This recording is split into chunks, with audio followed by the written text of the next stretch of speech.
4 p.m. Madam City Clerk, can we get the Pledge of Allegiance, please, Councilmember Krebs? Yes. Please rise if you're able. Ready, begin. I pledge allegiance to the flag of the United States of America and to the republic for which it stands, one nation under God, indivisible, with liberty and justice for all.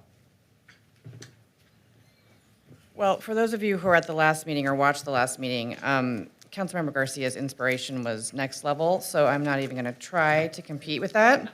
So I did a quick, scan of topics for today, and I did learn that today, in 1850, Mr. John Gorey, a physician in Florida, invented the ice machine, which was a crucial step towards modern refrigeration and air conditioning.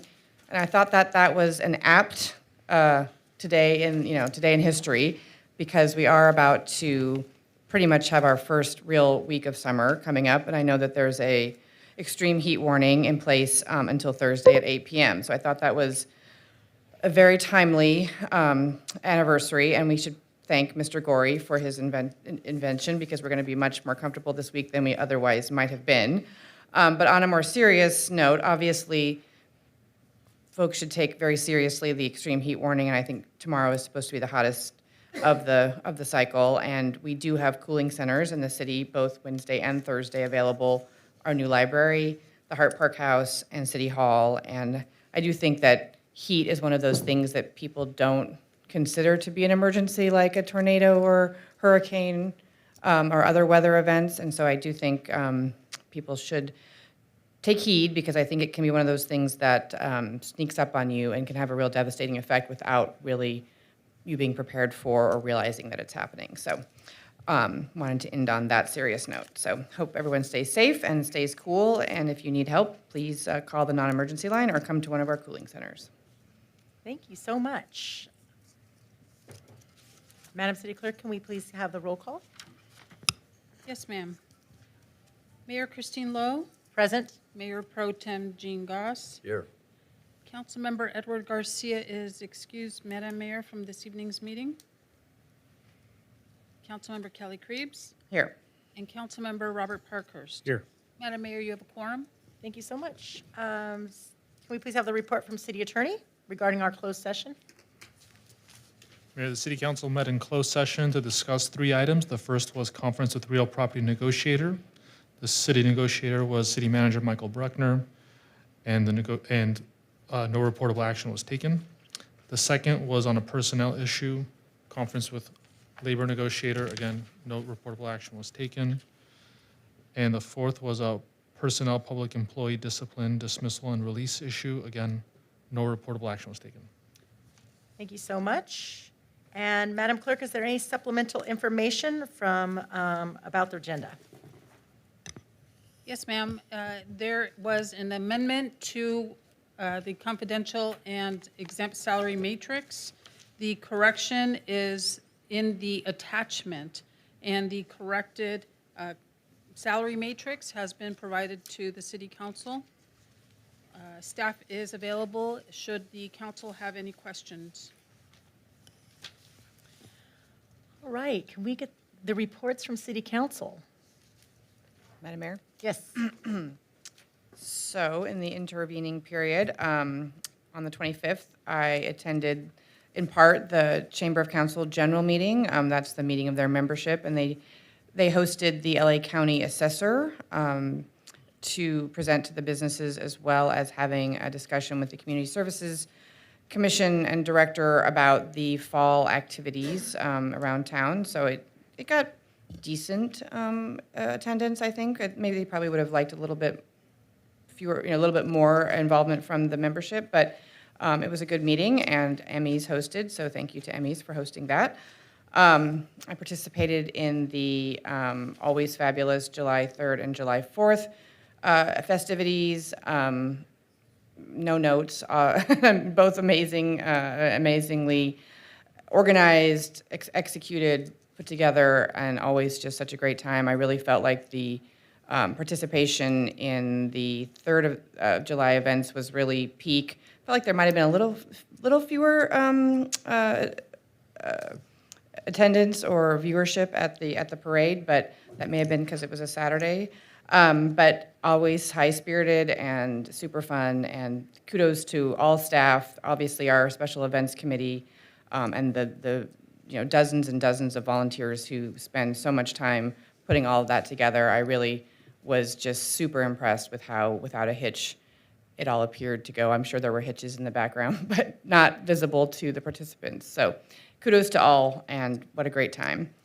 On the 8th, I attended the chamber board meeting, and again, they were talking more about their fall event planning. They're meeting with the city to start talking about the MOU between the city and the chamber, and they are recruiting board members. So if you have a business in Sierra Madre and want to join the chamber, or are already a member of the chamber and are interested in being on the board, you should definitely let them know.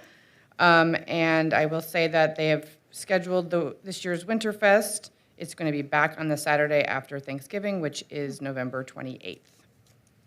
And that concludes my report. Thank you.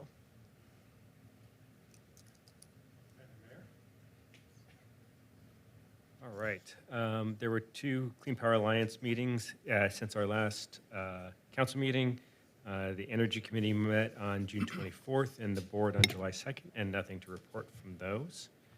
On June 25th, I attended the COG meeting as the alternate to Mayor Pro Tem Goss. A couple of interesting things came out of that. On June 26th, the California legislature, they declared it I Love San Gabriel Valley Day, 626, so that was pretty nice. And then also the COG has more than 20 transportation projects it's taking on, with more than 126 million in federal and more than 200 million in state funding. And there's a couple of, there's 3 projects that just really jumped out to me. I think you all recognize why. One of them is going to be the largest active transportation effort in LA County, and that's going to be basically between Azusa out to Pomona. Lots of new trails and new bicycle areas around that. Glendora has a people mover project with more than 10 miles of improvements and class 1 bike paths with native landscaping. I'm going to look forward to checking that out.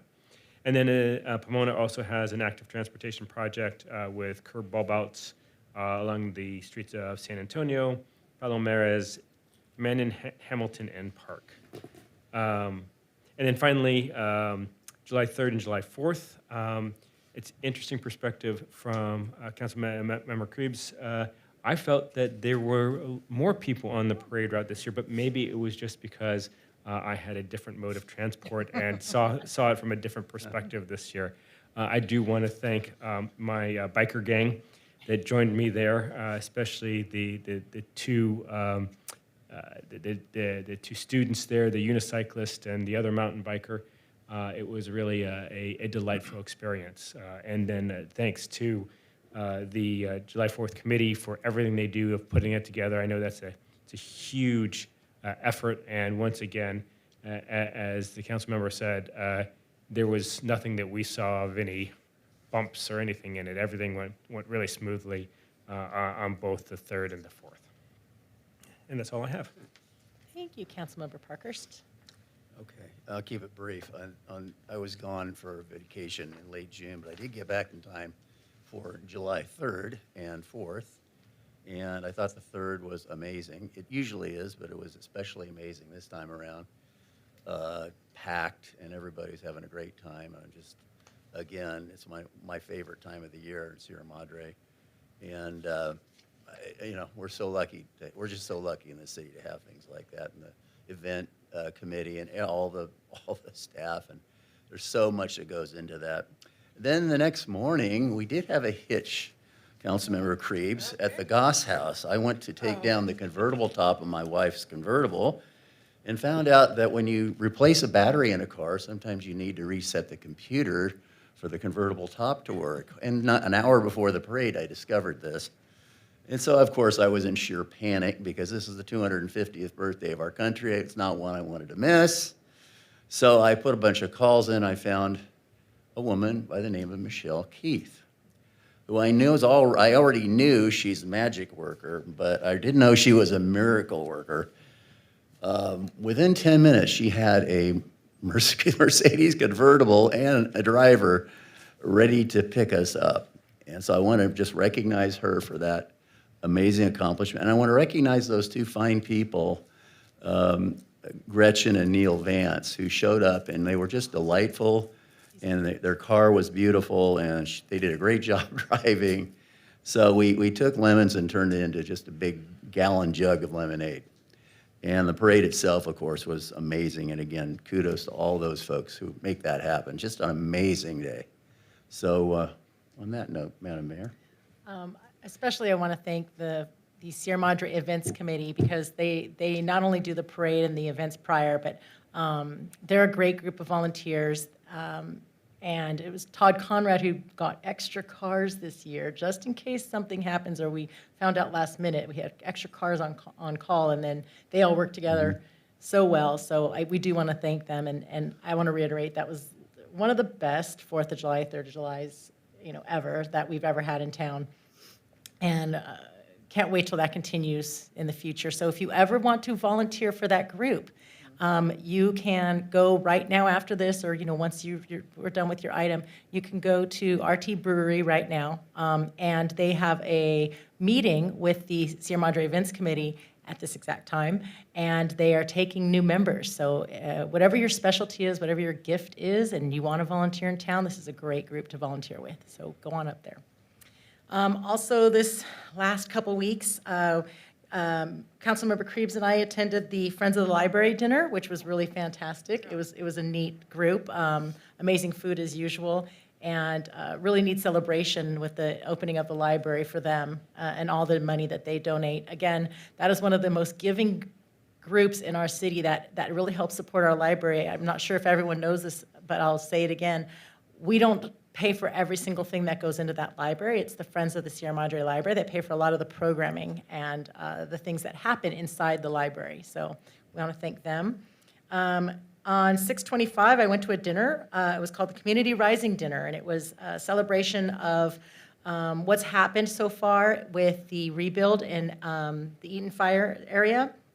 And one of the most exciting parts of it was that Shirley Weber, the California State Secretary, spoke, and just to hear her story and her take on how we are so resilient in our area and how we really collaborate with everybody in Sierra Madre, Altadena, Pasadena, every city surrounding us, how we work together, especially in times of crisis, and not just during the time of crisis, but during the recovery time when a lot of times people leave and we figure the emergency's over. But now seeing how everyone's still coming together and working well together to make sure that we are going to be resilient in our future and to help the families that are still rebuilding.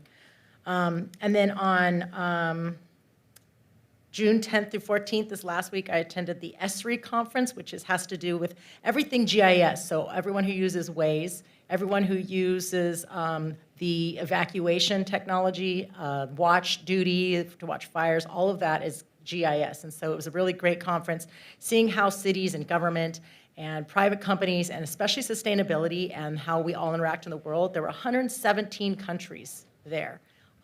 And 5 different countries presented on disaster relief, which was what I usually focus on right now. So that was exciting. Coming up, we have announcements for the next month. So August 1st, there's a toxic trash pickup at the Arcadia Santa Anita Racetrack from 9 a.m. I don't know what time it ends, but it's at 9 a.m. starting, and they seem to have really gotten that working really well. So you can bring your toxic trash there, and they will dump it for you. Our amazing police department has National Night Out on August 4th from 5 p.m. to 8 p.m. with the fire department, police department, and a lot of different great vendors. And then, let's see, we have an exciting update about our police department as well. We are congratulating Jason Garcia, who has been selected as the city's new motorcycle officer. You might have seen our grant-funded new Sierra Madre Police Department motorcycle cruising around town, already making our streets safer, and we're really excited how that's going to help with the schools when we go back to school and keeping the kids safe. And let's see, the senior lunch program is still running through the summer, Monday through Thursday at 11:30 at the Hart House. And then come and join us for the senior luau. It's also at the Park House on August 6th from 1 o'clock to 4 p.m. There'll be Hawaiian food, music, celebration, beverages, and it's not a costly event. It's $5 to join. And please call 355-5278 for information. And this is going to signify, like I said in the beginning, this is the end of our summer, or during our summer break. We will be taking a pause and resuming our meeting on August 25th. So while we're dark, still planning on coming through, there's still plenty happening through Sierra Madre this summer. We have the movies and the concerts in the park, and we have all types of other events at the library still, our brand new library, and at Memorial Park. So please pay attention to all the community events that are coming through Sierra Madre, and enjoy your summer in our town. All right. We will move on to, unless I forgot anything coming up that anyone knew about that I missed. Okay. Let's have reports from city staff, please. Thank you, Madam Mayor. There is only one report this evening. It is from the city clerk's office announcing that the nomination period for the upcoming November election is open. There are 3 seats that will be on the ballot in November.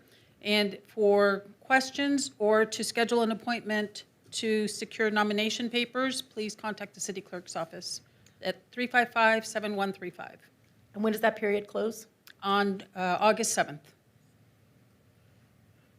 Okay, thank you so much. All right, do we have any public comment for items not on the agenda? Madam Mayor, we do. The city clerk's office received 2 emails prior to tonight's meeting that were forwarded to the city council for items not on the agenda. In addition to that, we do have 2 speaker cards. The first is from Caroline Brown, and the second is from Liz DeCam. Just a reminder, we will have 3 minutes allotted time, and any item that's not on the agenda, city council is not able to discuss, but we can take in your information.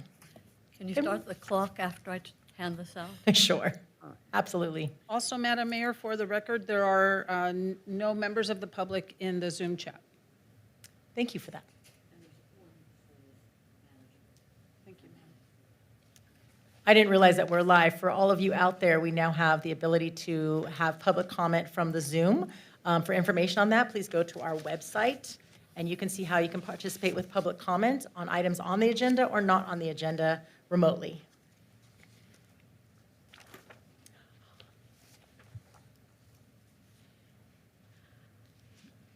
Thank you, Ms. Brown. Caroline Brown, I'm here tonight to give you some information and actually to agree quite heartily with you that we are a very lucky city, and it goes all the way back to 1967, which is what I wanted to give you this information. I understood some questions coming from you as you had the presentation from the consultant about the name of the Sierra Madre Historical Open Space Area, not park. And I think you asked, the mayor might have asked the city manager in terms of some of the actual supporting documents for these things. I have a file that just sort of keeps on giving. I can't take full credit for it. When the city hall was built and the old city hall was emptied out, there were some people that came around the dumpster. That's a long time ago. When was that? Early 70s? And they hung on to the material for the longest time until they said, oh, my attic space is kind of squishy. Caroline, can you stick it in your attic space? And I said, sure, and it's in a couple of file cabinets. But anyhow, so in 1967, the city council, with an ordinance and a resolution, created these open space areas. And I have the maps for you and the documentation. And in fact, I even found a number for the county permit for using the parking lot there at Bailey Canyon. I'm sure the numbers have changed as they've gone over the years of being reapplied for. But I thought, well, as a starting point. Then the easements for all these spaces were granted to the Sierra Madre Mountains Conservancy in 2002. The city attorney at the time, I know you think, Caroline, haven't you said this to us before? But it's not just for you, it's for the people that listen, the people that are here in the audience that may not have heard it for the first time. But anyway, the city attorney at the time, Charlie Martin, advised us to go ahead and donate any land that we got, that we purchased or was given to us, to the city, the deeds to the city, and we kept the conservation easement, because we were a very small group of people. We weren't about to take out a huge umbrella insurance policy, and he said that would be the best way to go about it. So that's the information that I wanted you to have, and it goes into your archives, and it can be updated as things do change all the time. But instead of us kind of scratching our heads and wondering what this is all about, it was an absolute action on the part of the city council for the open space up the Mount Wilson Trail, and then the open space above the debris basin at Bailey Canyon. Thank you. Thank you so much. Madam Mayor, Liz DeCam is the next speaker. 3 minutes, I'll be quick. So my name is Liz DeCam. I live on East Laurel. My topic is the immediate ban, and I have typed up my notes that I will hand out to you when I finish. The immediate ban on all outdoor, open heap, garbage compost piles.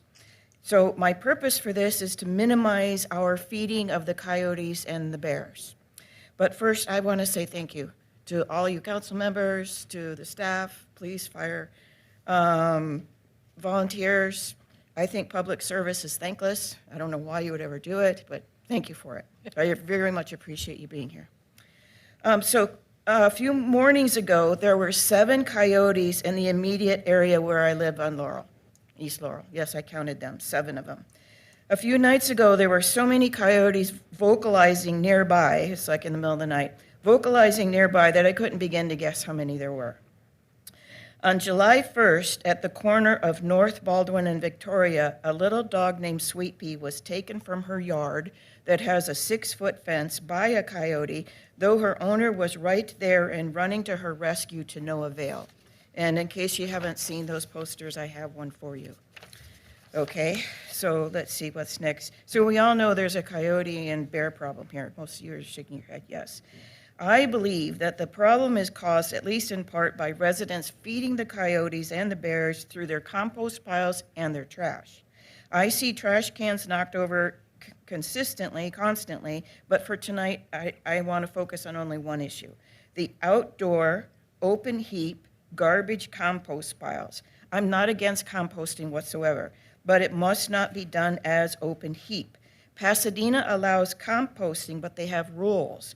And their rules are you need a compost structure. That structure must have a tightly fitting lid and a lock on that lid.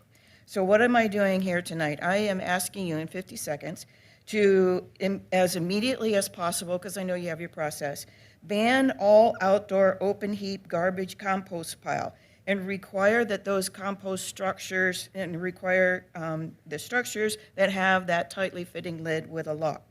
So what you have here, I'll give you my notes, most of my notes. I'll give you the flyer for anyone who didn't see it, and this is my Sweet Pea, okay? For this compost pile ban, I have 3 points.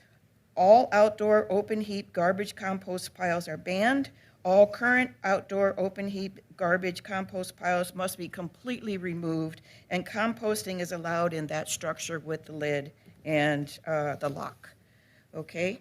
So while I hand these out, we know that right now we're talking about, for Sierra Madre anyway, cats and dogs. Would you include one for Mr. Garcia, please? Thank you so much. I've seen, like out in Simi Valley, where a toddler was attacked. Thank you so much, Mrs. Kim. Okay. All right, thank you. And So I thank don't- you for this. Thank Okay. you. Madam Mayor, no other speaker cards were submitted. And I hope that you can all know that we have magnets now too for your, how to appropriately address trash and composting in our town. We have it all over the website too, so please look for all the information. We have great amounts of information coming out there for composting, and so we will address this part as well. Thank you. Madam Mayor? Yes. Madam City Clerk, no emails either, is that correct? There were no emails with public comment? Yes. There were two emails that were forwarded for items not on the agenda. One was from Mr. Mike Comer, and another one was for, Found it, thank you. okay, is there any more public comment not, for items not on the agenda? Okay.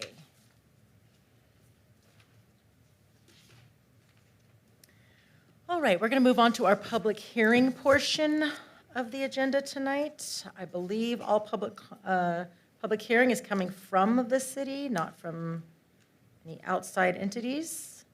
All right, could we please move on to item A, Director of Public Works, Brian Dickinson. Good evening, Director. Good evening, Madam Mayor, Mayor Pro Tem, and members of the council. This evening, we're here to have the presentation of our 2025 Urban Water Management Plan and Water Shortage Contingency Plan, which is required. It's a comprehensive planning document required by the California Urban Water Management Planning Act, and I will be turning this over to Jeff Heasley with Stetson Engineers, who conducted the plan.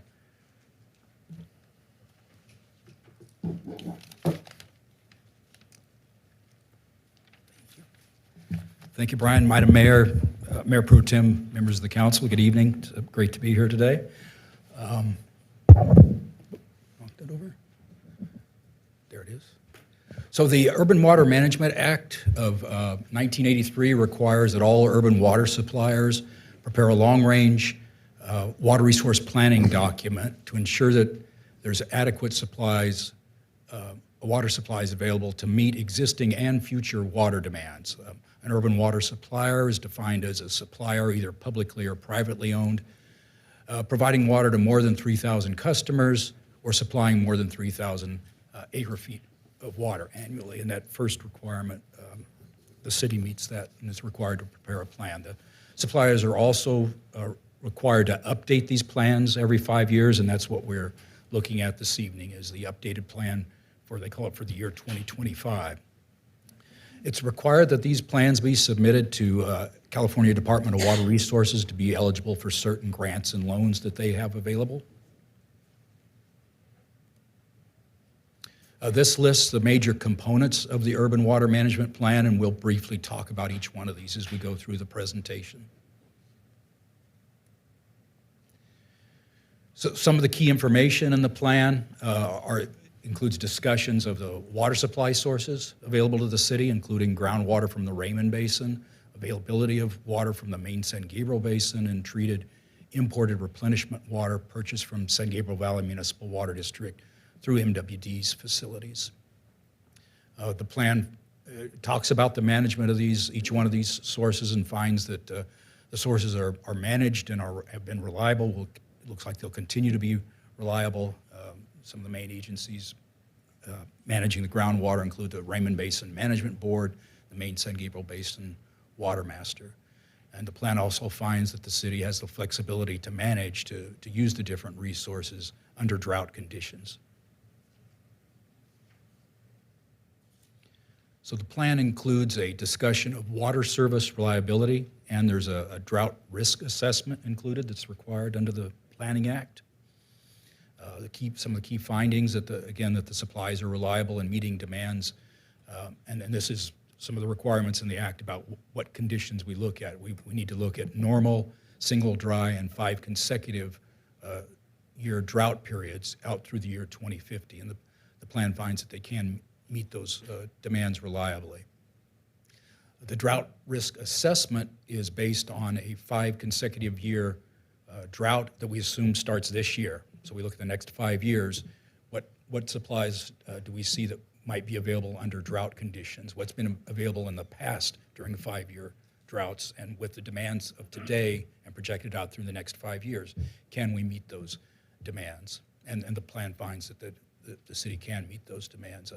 Related, so the plan is kind of a long-range look out through 2050. Sort of related to that, there's also a short-term look that's required by DWR. It's a separate document but related, and that's the annual water supply assessments that takes a one-year look and says for the next year, if you didn't have all your water conservation in place and your demands were sort of the unmanaged demands, would you have enough water to meet your demands? And if you don't, then the assessment will talk about what actions can you take that are in your water shortage contingency plan to help you meet the demands that are projected. And we'll talk a little bit more about the water shortage contingency plan in a moment.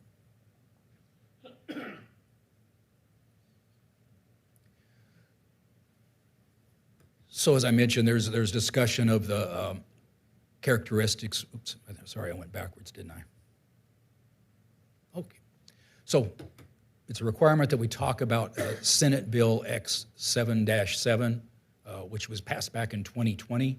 It established water use targets for all urban water suppliers, and the city's target was 206 gallons per capita day, or gallons per person per day, and the actual use by the city was 199 gallons per capita day back in 2020, so the city did meet the requirement.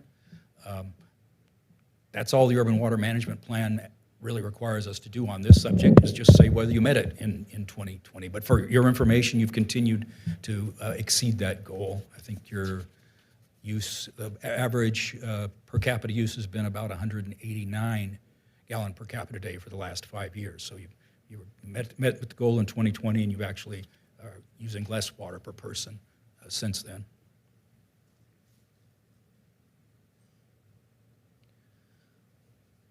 So the act requires the city have a water shortage contingency plan, and you've had one.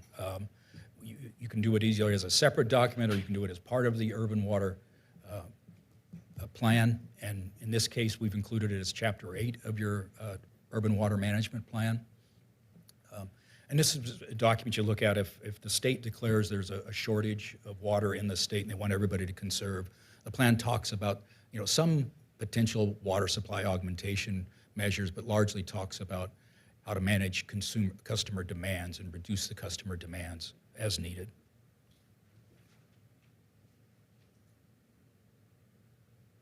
So this is sort of the different shortage levels within the plan. The State Department of Water Resources has their standard shortage levels, and it's a requirement in the plan. You say, how does your plan relate to their shortage levels? Well, yours exactly mirror theirs. That's not the case for all water purveyors or urban water suppliers. Some of them have some variations on how they accomplish some of these and what levels are included in each one of those steps. And for them, we have to show, well, what we do when the state goes to level 2, but yours mirror it exactly, so you would just follow it in exactly the order that they would put it out in.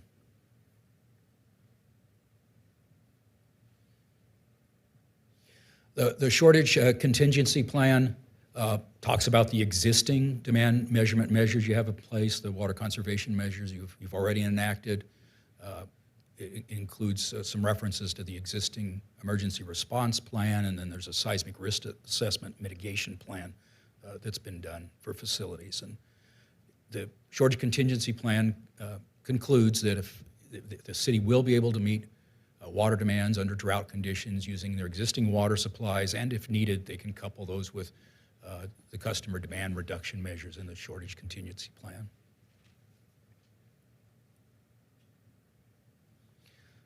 So the conclusions on the two primary questions that are put to the urban water management plan are that the city supplies are reliable in meeting demands during existing and projected normal single dry and 5 consecutive drought periods out through the year 2050.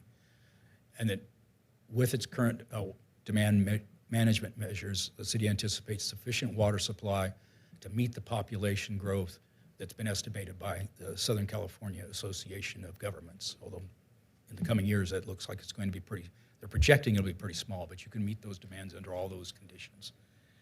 And that's really the overview of the plan. I'd be happy to answer any questions. Questions from council? Madam Mayor, just an overall question. I mean, you had said that we had our own, similar plan in place, you know, that you were looking to update.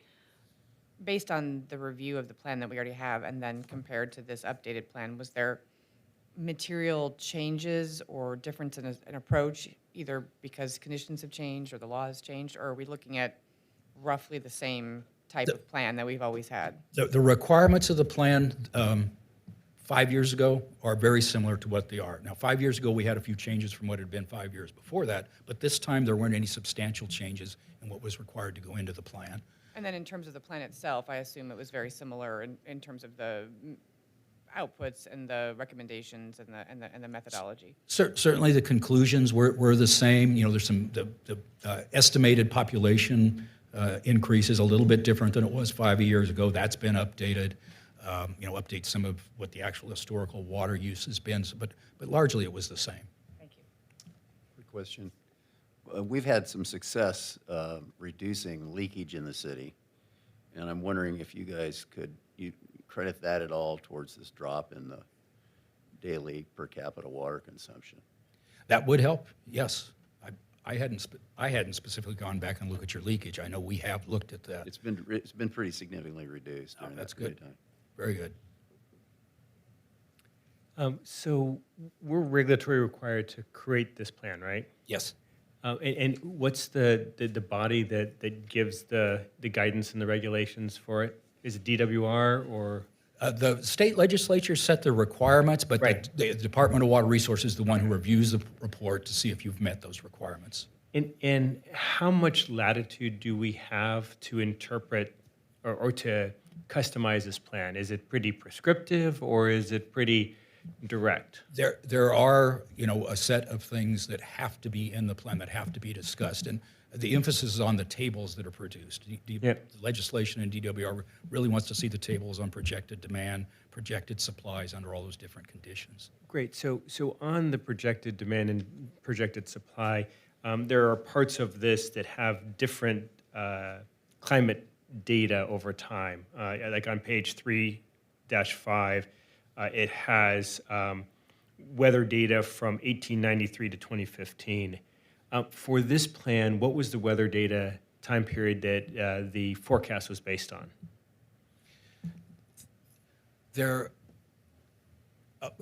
DWR requires us to look at historic, there's a couple of parts to this answer. They require us, one, to look at what historic supplies have been available, because, you know, a real test is, you know, if we had a 5-year drought, what do we have available then? Now, looking forward, we can look at what plans the managers of the water supplies have in place. And in addition to that, we did look at climate change. We used the state's CalAdapt model to look at how that might affect climate change in this area.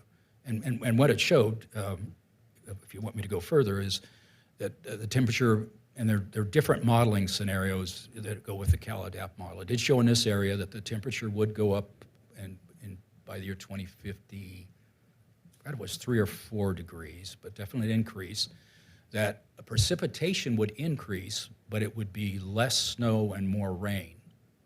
And the only, we use that to say, well, okay, we've got a system, and especially the city, you can divert water that's held behind Santa Anita Dam over to the spreading grounds. The county, this part of the county has good facilities to capture rainfall. So we anticipate we'll be able to still capture a large portion of the rainfall, even though it's going to be an increased amount of rainfall and less snowfall. We'll still be able to capture a large portion of that. So that's very helpful. Thank you. I'm really glad that the CalAdapt is looking at the future changes of climate and the temperature. And this uses a model developed. I don't know who it's developed by. It's the RCP 4.5, right? Right. Can you mention, like, what is this RCP 4.5 and why is it important? I'm not an expert on the modeling part of it, because there are a bunch of different scenarios, and some of them are, some of the variables in there are, you know, when will we stop emitting so much greenhouse gases? And some of the scenarios assume, you know, we won't do it until the year 2100. Some of them assume in the next 20 years we'll plateau, and then what conditions will come after that. And I've forgotten exactly which one is 4.5. And this was, it's developed, is it NOAA that develops it, or do you know? Is it, it is a scientific body that develops it, Yeah, right? Okay. the one we're using is sort of DWR's piggyback off of it, but you're right. There are a lot of different people that went into the modeling, different institutions, into sort of the backbone of the model, and the state put their CalAdapt for our local watersheds into it. So there are a couple of sentences in here that like taking all of that into account. There's just a couple of places that had me scratching my head. So one is on page 412, and it says a change in the climate which produces a greater amount of precipitation, i.e., more runoff or snowpack. All that's good, and lower temperatures is generally a benefit to water supplies. So I'm like, I don't understand the lower temperatures, because we just talked about the RCP 4.5. There's no scenario within that model that is looking at something with lower temperatures. So I want to make sure the plan is accurate if we're going to be having this under, for the next 5 years. Some of these little things in here just make me scratch my head. I don't remember that specific discussion. I think what we talked about is the scenarios we did use had the increasing temperature. Now, that may be a statement that some of the scenarios do have decreasing temperatures, but we did not. I read use that one. as a statement of fact, that if temperatures were lower, that would be That would be better good, yeah. for That's water what I- usage. Not Okay. that would be the case necessarily, but just sort of a statement of, those are the conditions that would be ideal. That's what I believe it Okay. is too, but that's not the scenario that we used. Well, there's another one also on that page that's really got me scratching my head, and it talks about drought conditions, which may result in, and then there's another part of the sentence, but it says drought conditions may result in, and it has a number of things, and increased temperature, right? And to me, drought conditions don't result in increased temperature. It's the increased temperature that results in drought conditions, right? Or some other things. There's other weather patterns and all of that. Yeah.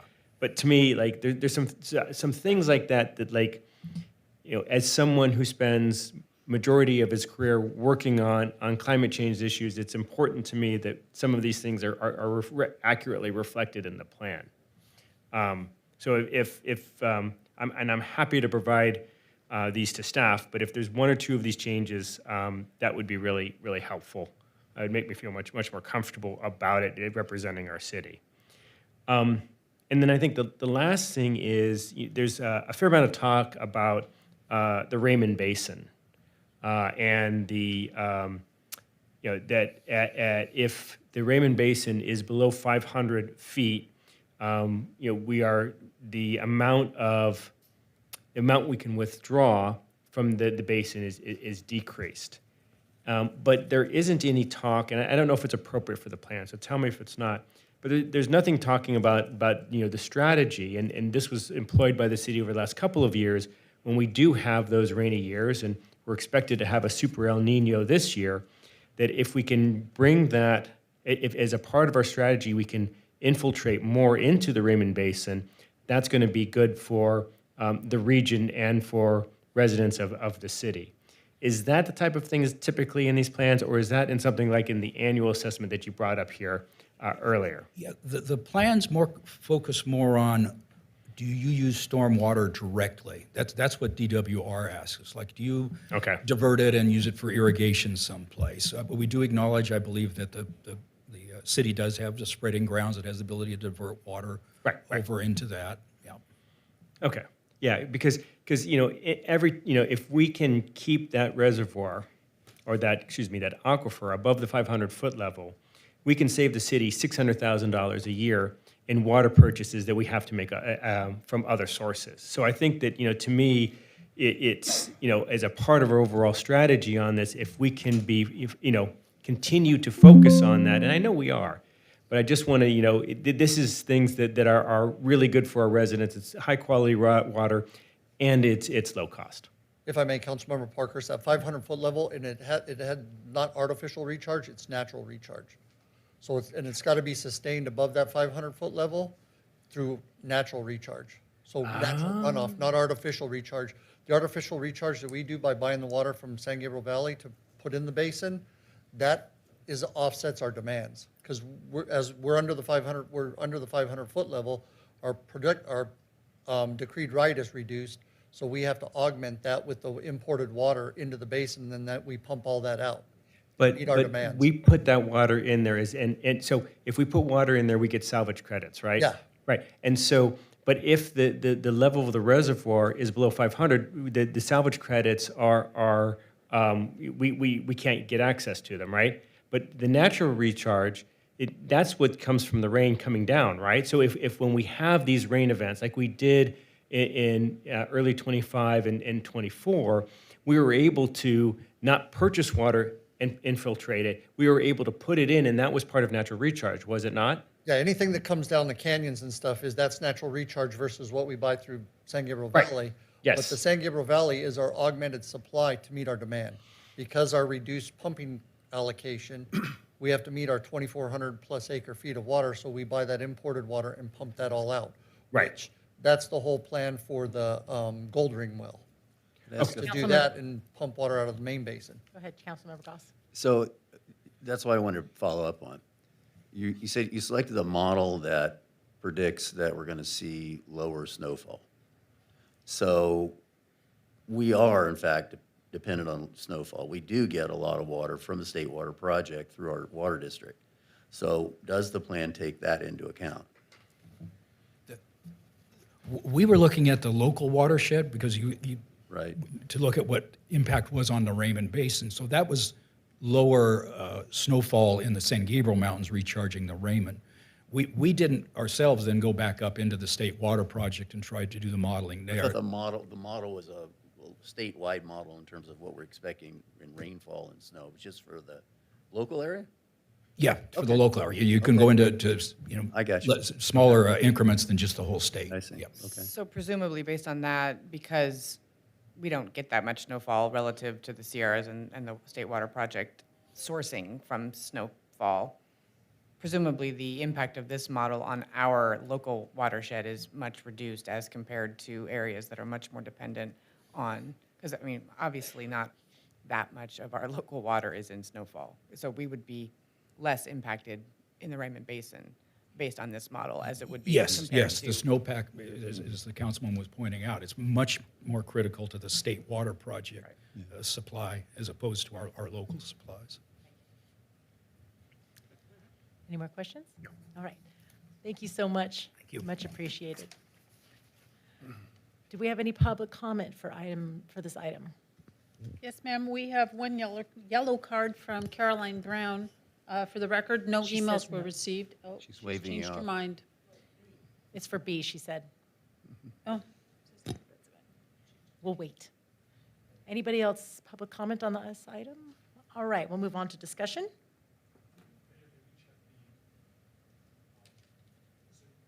Oh, I'm so sorry. I have to get used Yeah. to the Zoom. no, there were none. Okay. Thank you so much. I will start remembering this. All right, let's open this back up for discussion. Seems to me that we are just gotten a clean bill of health, which is very comforting, having been on the council a while and having gone through droughts where we were far from a clean bill of health. This is a very positive thing from my perspective. Yeah, I think it's well done. I mean, I just have one or two of those small quibbles. If those can be clarified, I think overall it's a very clear and well laid out plan. Was it satisfactory to you to understand that some of it was There- a there- projection, but some of it was not? It would be Yeah, ideal. it's just that there's a sentence or two on page 412 that I can clarify with staff to make sure that it's accurate. And other than that, I'm comfortable with it. Do we have to do Let that me be now? clear, I didn't mean to, I support you on that, too. I think if anything needs to be ironed out, and it needs to be ironed out. I was just kind of taken by the fact that the plan seems to be perfectly tailored for us right now. And I didn't take it that way, but thank you for that. I appreciated the one thing that wasn't in the report that was reported out tonight, that our actual city's water usage is well below the target that they set for us 5 years ago, which to me is quite impressive and something we should be touting in terms of, I think Yeah. we are viewed as a leader in this area in water conservation. And so I think that's, very, very good data that reputation is warranted. Agreed. Do we have to iron anything out? So in terms of friendly amendments to the plan, the council's direction can be to adopt those amendments now if you want to articulate those for the record and we can make those changes, or the council can approve the plan with Councilmember Parker's future recommendations that he'll provide to staff. I'm okay with that. I'll make a motion in that respect. I'll second. All those in favor? Aye. Thank you. All right, let's move on to item B. We've got the first reading and continued public hearing for construction demolition waste disposal of Title 8 of the Sierra Madre Municipal Code. I'd like to welcome permit technician Krista Ellis.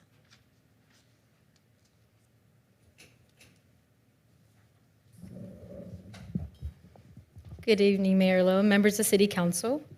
Tonight, we'll be reviewing ordinance number 1497, amending Sierra Madre Municipal Code, Chapter 8.13, Construction and Demolition Waste Disposal, as a continuation from the public hearing held on June 23rd, 2026.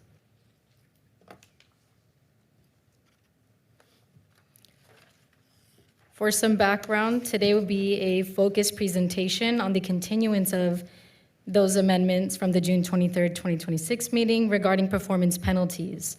In our previous meeting, we discussed the structure of performance penalties, which is now being reintroduced as the formalization of performance security bonds for covered C&D projects, which would now authorize civil penalties to be deducted from or result in the forfeiture of security deposits. If anyone would like to follow along for the proposed amendments, please scan the QR code on the bottom right-hand corner. For section updates to Chapter 8.13, 8.13.020, we had additional definition updates. Performance security was revised from the form of bonds with the refundable deposit conditioned on verified compliance with applicable performance standards. Project valuation has been added to clarify that reported valuation figures are based exclusively on new construction. And for 8.13.050, a new section was added, Waste Management Plan Fee and Performance Security. Waste Management Plan fees will be established by City Council resolution, and for the refundable deposit, it has been introduced as the lesser of 3% of the project valuation or $10,000. And for multiple structures, the deposit would be capped at $10,000. Deposits are refunded upon compliance with applicable performance requirements as per section 8.13.070.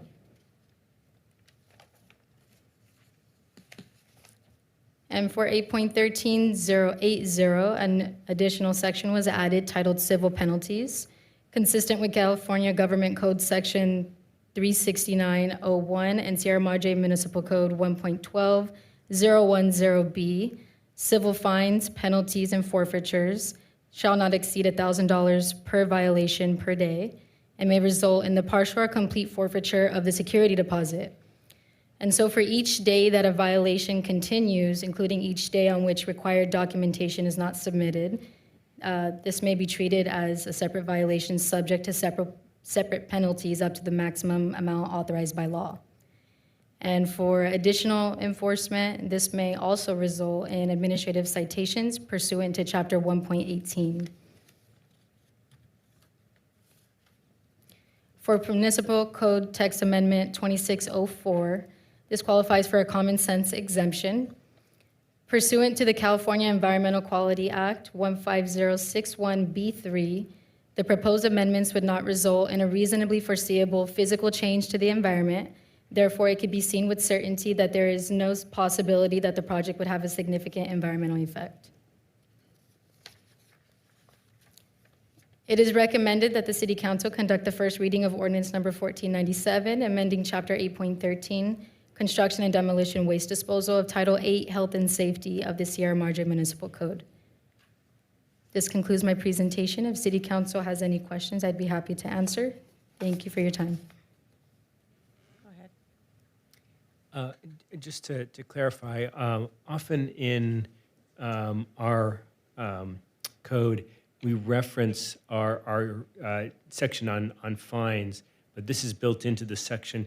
Is that because it's tied to it's a different type of fee, so it's different than some of the other fines and penalties? Or why is it in this chapter, not in the fines and penalties chapter? Thank you for your question, Councilmember Parkhurst. So as a reference to California Government Code Section 3609, because we're mentioning civil fines, penalties, and forfeitures, that would align parallel with Sierra Madre Municipal Code 1.12010B. And if you'd like further clarification, I could defer this question to City Attorney Gagarison. Councilmember, so there are two types of fines. Civil fines and administrative fines. The administrative fines are what you commonly see. That's the gradual $100 per day, $200 for the next citation, and then $500 max, with $500 every day thereafter. That's what you commonly see. The benefit of that is we can impose those administratively, and it's an easy process. The civil fines are a little bit different. Under state law, maximum civil fine we can impose is $1,000. And we would impose that, and we'd have to collect that through filing a civil suit. But the way we're making it easy for ourselves is we're collecting the deposit up front, and then we charge against the deposit. And once the deposit's exhausted, then we're probably going to pursue administrative citation. Great explanation. Any more questions? All right, thank you so much. Thank you. All right, we have public comment on this item. Madam Mayor, Caroline Brown has requested to speak. Thank you.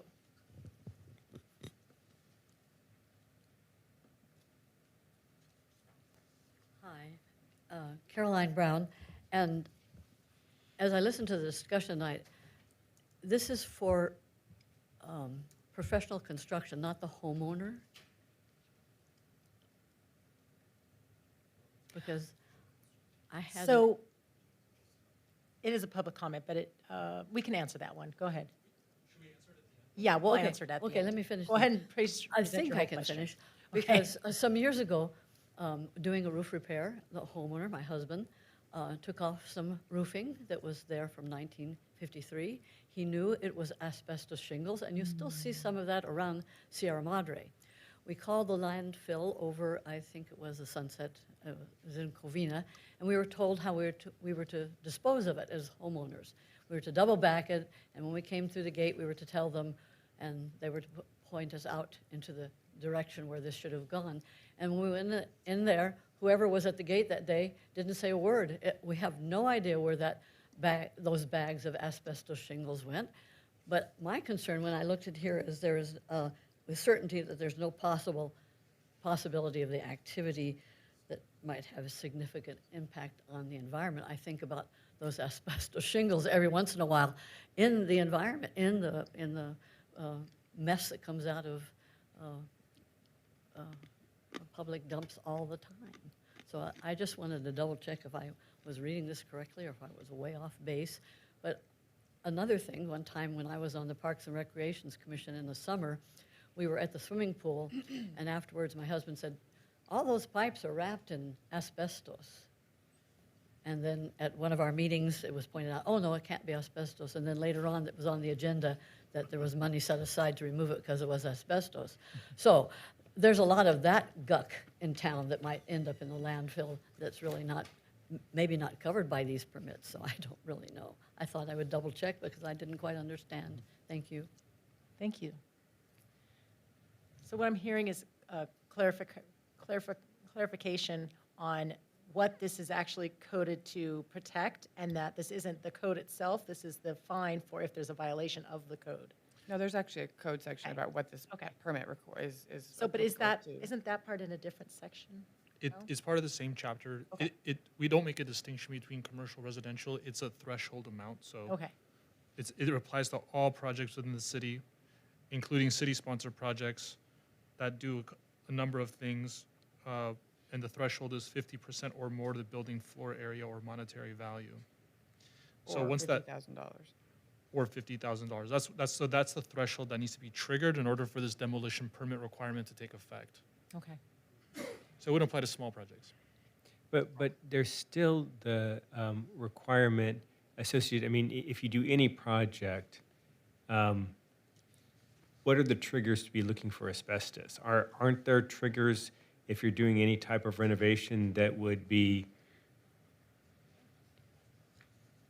Thank you, Senior Analyst Carlson. This is Public Works, not planning. That's when I get confused. Good evening, council. What we're talking about right here, the waste management plan, it really is concentrated on diversion requirements that are passed down from the state. If there is a project that qualifies for a demolition permit, 50% of the square area, 50% of the value with that minimum, there's other requirements, what I term as public works related requirements, that we would let the planning building department know have been met. And asbestos testing and proof of removal of asbestos is one of those components for a demolition permit. A waste management plan is technically required if you're not using the city's contract hauler Athens services. A lot of times it's a lot of work to get a waste management plan, to post a bond, and in my experiences, most very small projects are just going to use Athens. We're starting to see a little bit more of the waste management plans because of more building, in my own opinion, with the ADUs and things like that. So I think that addresses your question, but I can try to do better if you have more. Let me just see if I'm clear. So as a part of the process of getting a demolition permit, there is a requirement to test for and demonstrate there's no asbestos as a part of the demolition project. Correct, and that has existed Right. for some time. Right, and so then this then falls. What I'm hearing is this then falls. The next step is once you have the demolition project or permit, excuse me, then there's a certain percentage of that has to be diverted from the landfill, and that's what this whole section's about. Yes, this is diversion from the state at 65% divert from the landfill. But presumably Athens is already doing that, so if we use Athens, we are satisfied that that requirement is going to be fulfilled because Athens does that diversion. They are contractually obligated to meet that. Thank you. Is there any more public comment on Zoom or otherwise? Madam Mayor, there are no other speaker cards, and for the record, no emails were received, and there are no members in the Zoom chat. Thank you so much. Open this up for discussion. Is there any discussion on this further? I think this satisfied this conversation we had last time about streamlining and making more clear the bond requirements. I think that was the main reason we continued it, is that the bond requirement didn't make as much sense the last time. So I think this is personally, I think this is a much more straightforward, and I like that, we can avail ourselves of the security deposit if there are fines levied, because that's nice to have a available source of recovery without having to bring suit. Agreed. Yeah, I just echo. I think staff did a really nice job. This was elegantly put together. So kudos for that. And if there are no others, I'll just go ahead and make a motion to approve ordinance 1497. It's first reading. First reading. Thank you. I'll second it. All those in favor? Aye. All right, thank you so much. Moving on to C, Director of Public Works, Director Dickinson again, Resolution 2673, establishing fiscal year special taxes and annual assessments for community facilities, District Number 1, and sewer assessment districts. Yes, good evening, Madam Mayor, Mayor Pro Tem, and members of the council. Yes, this will be for setting the annual assessments for Community Facilities District 1, which was established by ordinance number 1327 to fund portions of the storm drain system serving the Stonegate 1 Carter development. And then for East Miramonte Avenue Sewer Assessment District, which was for recovering costs associated with design and construction of sewer mains for those parcels, and the same for East Bonita Avenue Sewer Assessment District 0601. And I'll field any questions you may have. Do we have any questions from council? All right, Thank you so much. Moving on to public comment. Madam Mayor, there are no speaker cards submitted and no emails were received, and there are no participants in the Zoom. All right, open this up for discussion. Do we have any discussion? I move to approve Resolution 26-73. Second. All those in favor? Aye.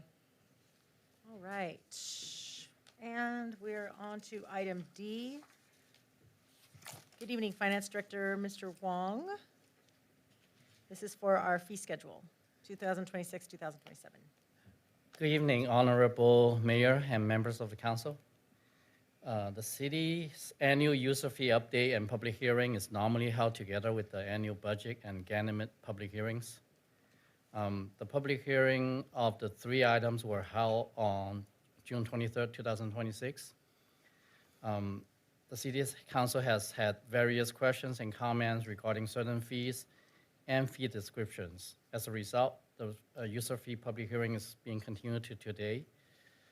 Staff has addressed or responded to council's specific concerns in the staff report, and per council's request, we have also included a fee comparison report that shows the dollar and percentage differences of the new 27 fees as compared to the prior year 26 fees.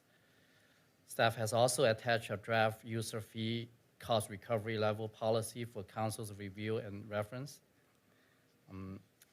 So finance and representative from the departments are available to answer any further questions from council. Thank you. Questions from council?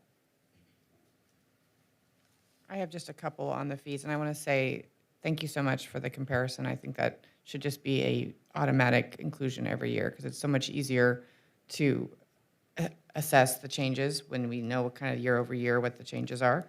And I want to point out, for anybody who didn't spend time looking at 400 pages of Excel spreadsheets, that just for the record, the fees go both ways. There are quite a few negative changes, changes that are, indicate fees going down. So I think we're probably going to talk mostly about, I suspect mostly about the ones that are going up, but I want the public to know that there are many fees that are actually going in the other direction. And so thank you for being thoughtful about that, and thanks to staff for considering, what makes sense, and in some instances, a lower fee made sense, and I appreciate that. So I just have two that you won't probably be surprised about, because they are related to percentage increases that are, this one had double exclamation points in my notes. So I just wanted to get a sense of the rationale, and this one I think is probably the most eye-popping, is the change in the fees for the LID, or Low Impact Development Plan Review, increased by almost 800% from $252 to $2,251. And so I just wondered what was driving that change, which is like, changing. The changes from for the consulting costs. City hires the consultants to do the service.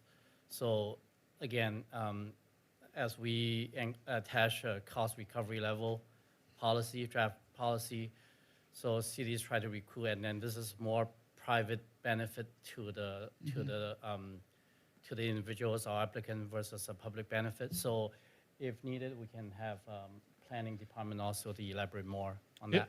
And if it wasn't clear, we used to do this in-house, and now Wildan does it. They're more expensive.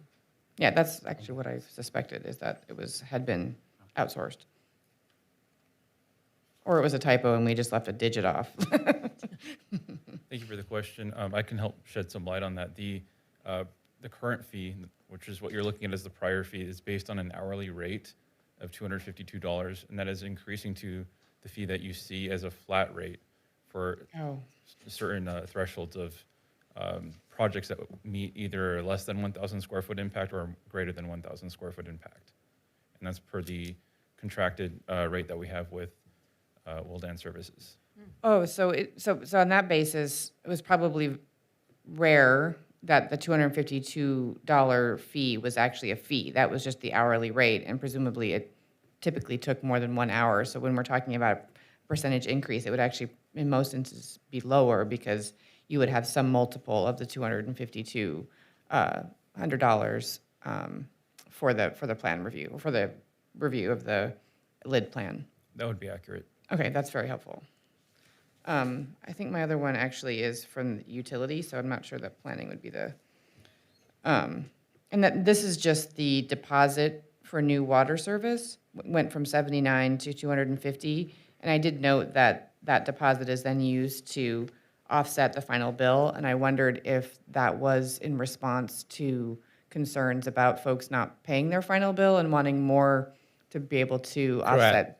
Correct, and then the fee is determined based on average a unit water consumption for average residential unit using a 3/4 meter. So the 3/4 meter fixed fee plus the 8-unit consumption. That's how we determine a monthly usage charge is about $125.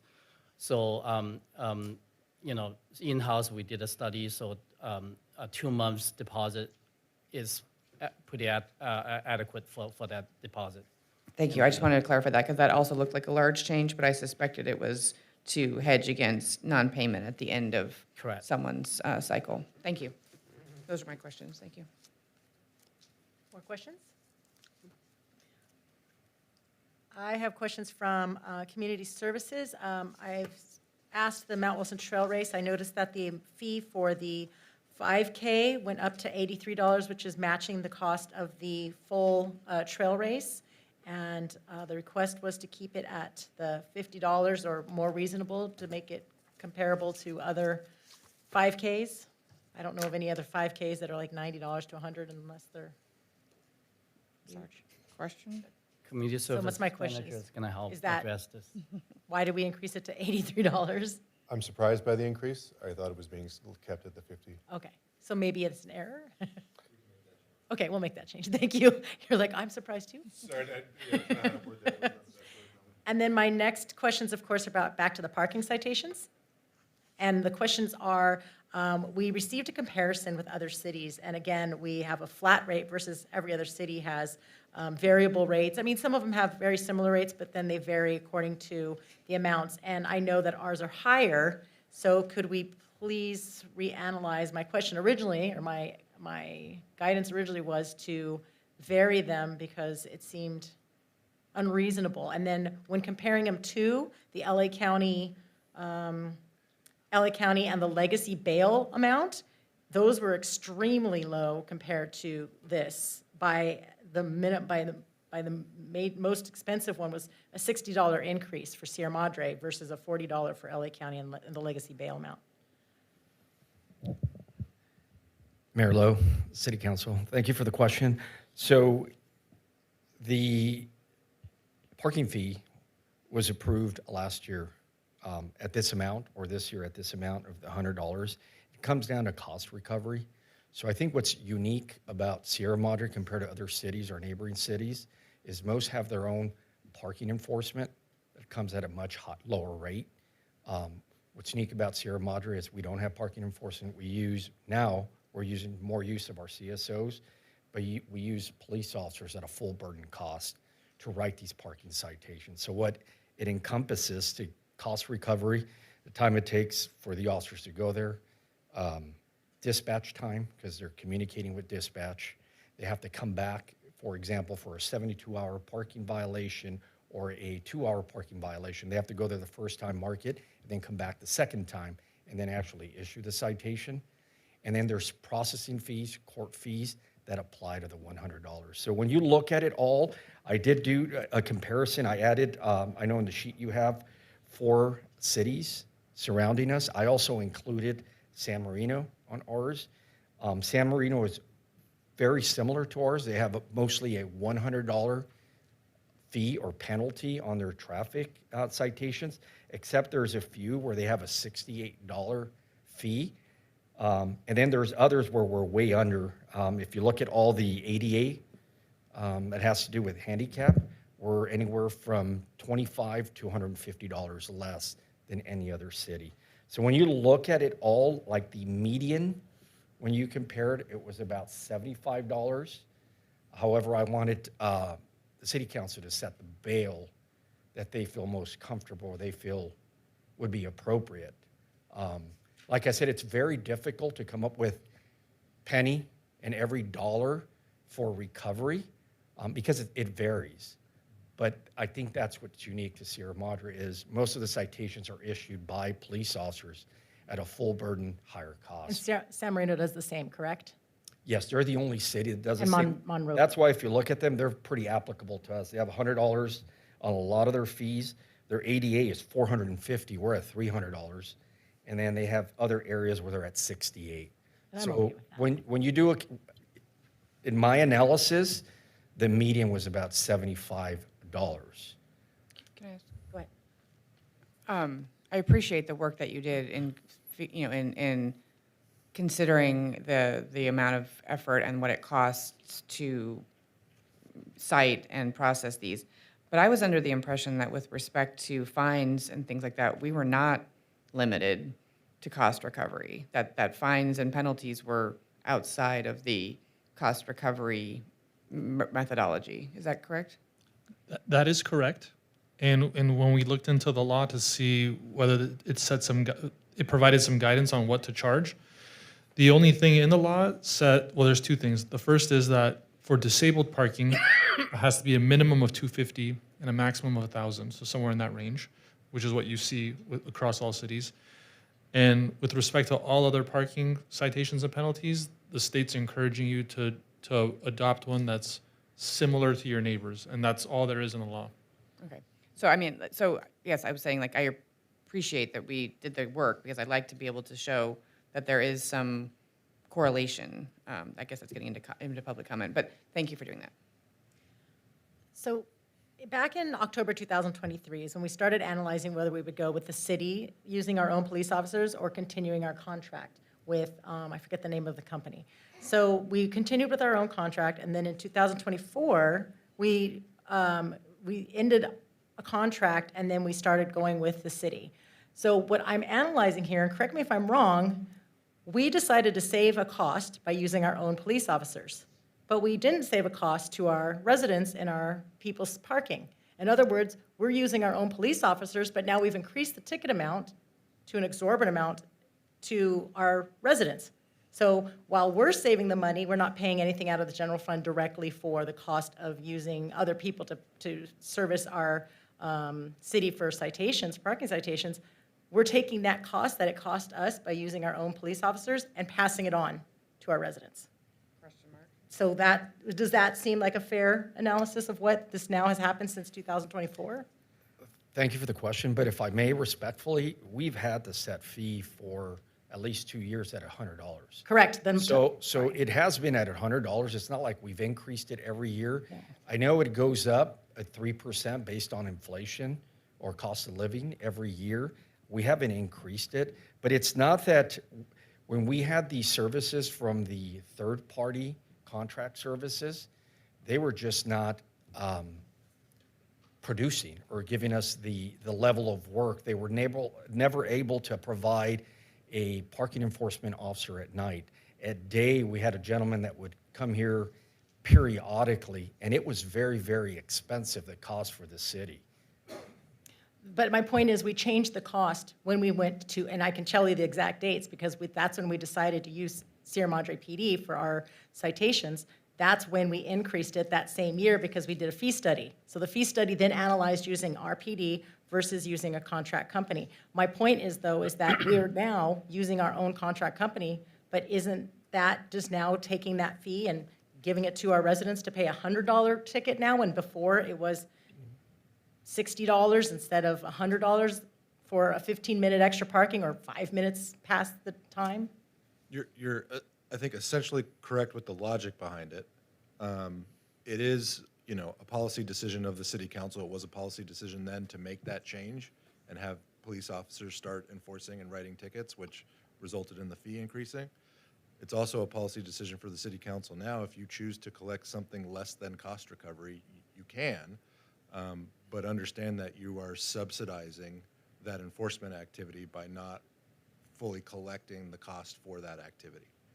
So is it correct that the costs on here, I know that they're all, well, the costs on here are generally cost recovery for our officers' time? officer's time, you have court fees. We pay the Superior Court, we pay a processing fee, and it's per citation. So this is the cost of service, basically. This is the cost of service. So we're not necessarily I'm not sure that I see that we're saving the city money, because what I'm hearing you say, and correct me if I'm wrong, is that this is the cost it is to have this activity. That is correct. Okay. And I would add to the mayor's thinking, right? The cost savings came from not having the contract vendor, but the contract vendor wasn't doing the enforcement that you're looking for based off of what I think the chief is describing, of why we have these penalties in the first place, right? We don't want people doing certain things, which is why we write the ticket. So if people are engaging in behavior, but there's no enforcement, that has impacts on the parking supply and parking activity in the city. The reason that we do this type of enforcement is to ensure that people are following the law and following the rules, and that ADA spaces are available and parking enforcement occurs, right? So that we don't deal with the negative externalities of people abusing parking rights in Sierra Madre. So if we were to look at the cost that for the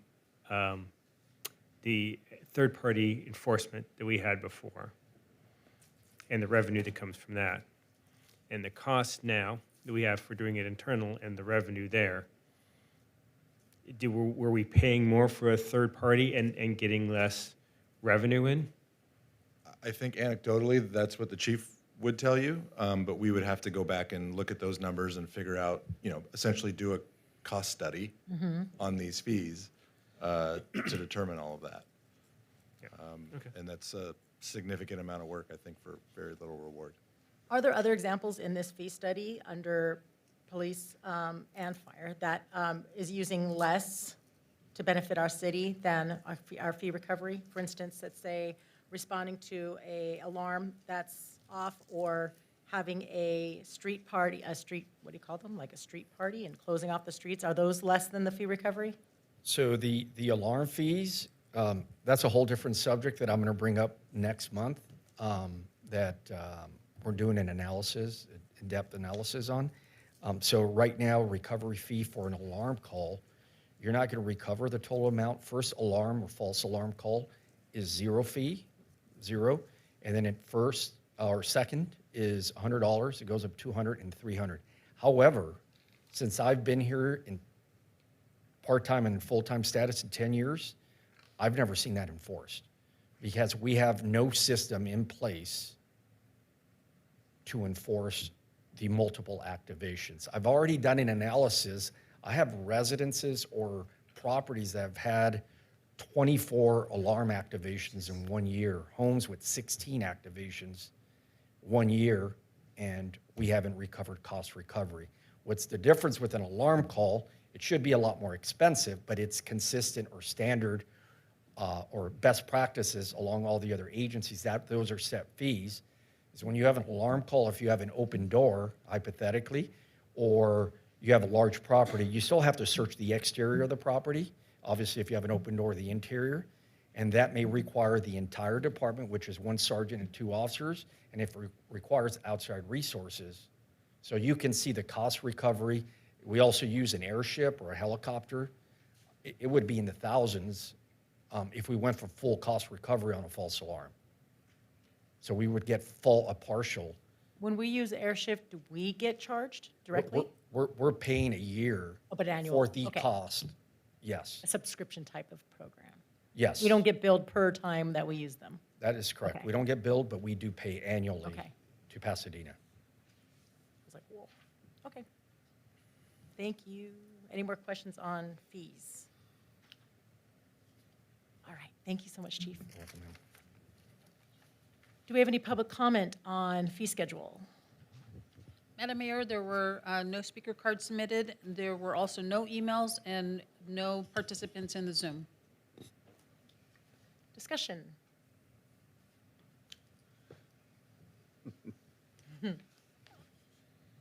I am sympathetic to your point about the parking fees. I have 2 thoughts. One is, we are a small city with limited resources. I think a relatively uniform fee across different or fine across different violations, while not necessarily logical when you look on a line-by-line basis, I think in the end, probably given the amount of citations that we actually issue under many of those, or fines that we issue under those line items, I think there's benefit in having consistency. Like, I just don't think we need to have like 40 for this and 50 for that and 100 for this. Like, I think that consistency overall probably benefits more than the amount of times we actually give out those citations. And while I'm sympathetic to certain of the examples that you've given, in general, people can control whether or not they get these citations. Like, these are meant to influence behavior. This is not, to me, this is not cost recovery. To me, the point of these citations is to influence behavior. And if they are low, they're not influencing behavior. And I know there's some that I would be more sympathetic to, but I don't want to go item by line item for the reasons I just stated. But like, I could give the counter example that I'd like to charge $1,000 if you park in the handicap spot because you're grabbing your Starbucks, or worse, in the hash mark part because you think it's an extra parking spot. So like, for every example of, yes, going over 5 minutes, first of all, I'm fairly certain we give 0 citations for being 5 minutes over. There's a new officer that does. Well, then good, people should know that. But anyway, so I think for every example where it does seem a little egregious, there's probably a counterexample where we should be charging more because it's reprehensible, for example, to block that sidewalk where the ramp is. So I understand your point. I just don't think the cost-benefit analysis of every single line item and changing it to something other, and I don't think it should be based on cost recovery, because I don't think that's the point of the fine. So, and I'm just going to point out, there is one aspect of this that we didn't really get to that I want to make sure that we talk about, because I think there was a point about considering the user fee policy. It was at the very end that we didn't really talk about in the report, and I want to make sure that we include it in the discussion, because I know that staff was asking for direction on whether we wanted some of this policy developed into a more specific proposal for us to approve at a later date. So we can put that aside if we want to talk about fees first. I like to follow the letter of the law when we're directed to set our fees the same within the same county at a standardized fee, and then we decide not to. As the only city in our county, that's what I have a problem with. I have a problem with, it says, the council may adopt a schedule of fines and penalties for violations of its parking structures, and to the extent possible, issuing agencies within the same county shall standardize parking penalties. To me, I would think it's within our extent to set fees similar to other cities. What do you want to set it at? I want them to, I was hoping to come back with similar sets to San Marino, if they're the ones the only other city. I believe Monrovia does their own citations as well. So I was hoping to have a fee schedule come back that was similar to those fees. And they're not that far apart when you look at the charts. But I thought I heard that Monrovia was exactly ours with 1 or 2 exceptions. That was San Marino, which I'm we sorry, didn't get San the Marino. analysis of, but I did the analysis on my own, and there were a few that were also a set amount like that, but they also had varied amounts based on things like something that you wouldn't get charged for $100 for, like 5 minutes late, or I can look it up, but I didn't bring it with me because I had the other chart. So that was just, I just have a problem with that when we're supposed to be instructed to do this, and again, I don't like being the only city whenever we talk about fees, whenever we talk about standards. I don't like it being totally different than other cities just because we're a small city. There's other small cities. I don't like being this so different when it should be fair and equal for all of our residents and all of our constituents, because there's lots of things we do not charge a full fee recovery on. Most things. Block parties, all these great things that make our city great. And I understand they're a deterrent, but I think some of it's unreasonable. Well, but we don't charge cost recovery on things that we want to encourage. Yes. So this is not behavior that we want to encourage. I don't want to subsidize someone's decision to keep their car parked somewhere for a week. Like, I just don't think that's the point of a fee or a fine, is that I don't want other people, law-abiding residents, to have to essentially subsidize non-law-abiding activity. Like, just as a bottom line. Like, I guess I understand that there are certain certain examples that you can point to that seem ridiculous, but like in general, just as a Well, here's an policy example. matter. Every single parking spot in Kirsten Court is 20 minutes. No, that's not true. The south side ones are 2 hours. Okay, so on that one side is 20 minutes. On the Baldwin area, there's 20-minute parking. There's only one handicap parking. And then, so we're saying that in other parts of the parking structures, like 2 hours behind. So when we have people that are trying to park for work or trying to park for other things, are we going to start citing them for that? Or they have to get up and move their car to another spot in the middle of the day because we're going to charge them $100 per time that they're past 5 minutes or past 20 minutes? They shouldn't be parking in Kirsten Court for work. Like we I talked mean, about people that. like getting their hair done, people getting their nails done. I can't get my nails done in 20 minutes. I'm saying if I'm going in to have lunch with you, okay, 20-minute parking, that's all that's available. And you're going to charge me $100, so I'm not going to go park there. I'll go to Pasadena. Well, if you go beyond the time, yeah, I mean, if you don't violate I the mean, law, that I'm that not seems gonna more of an charge issue you. that you think we need to have more non-20-minute parking, Or not unfortunately, we need to have a enforcement. parking study. Yeah, that was the parking That was my study. point. But we didn't. We didn't go forward with that, but so we're going to have high cost of parking violations, but we didn't do a parking study. People shouldn't park in 20 minutes if they're not going to be done in 20 minutes, and there aren't that many spots. Like, we all park in I park there all downtown. the time. I always get out before 20. I never go late. I mean, if you're getting your nails done, you just park somewhere I else. spend a lot of time downtown. I go to shops ask the town. Then park get out in and move your park in I know, Montecito exactly. and So park I'll get out behind and the move my bottle car every shop. 20 minutes. I'm just saying it's not encouraging businesses. It's not encouraging these items. And Businesses- we're many not bus- doing a fine study, but yet we're finding people $100. Many businesses want 20 minutes because they Yeah. want the turnover. They don't want people Some parked there parts for. do, some I parts know, do. we have different opinions from our businesses, for sure. I just, okay, That's flat not this out, discussion. $100 is way astronomical. I don't know anybody else charging that much money for 5 minutes over. No other city in LA County, Inflation. anywhere. Inflation. It's not inflation. Look at the other counties. We're directed to copy the other counties, to be standard. We're not. We're not violating the law. We're not following. We're not following Vehicle Code 40203.5. So are you giving us a specific? No, I'm just saying, Change if this is or what you guys not. approve, you guys will. I'm just not, I don't agree with being the anti-standard. Well, give us your alternative. I did. I said I wanted to come back with, So you're not ready to do something tonight? I will, I can easily be the one that just says, no, we don't have to be unanimous every time. I'm okay with that. Okay.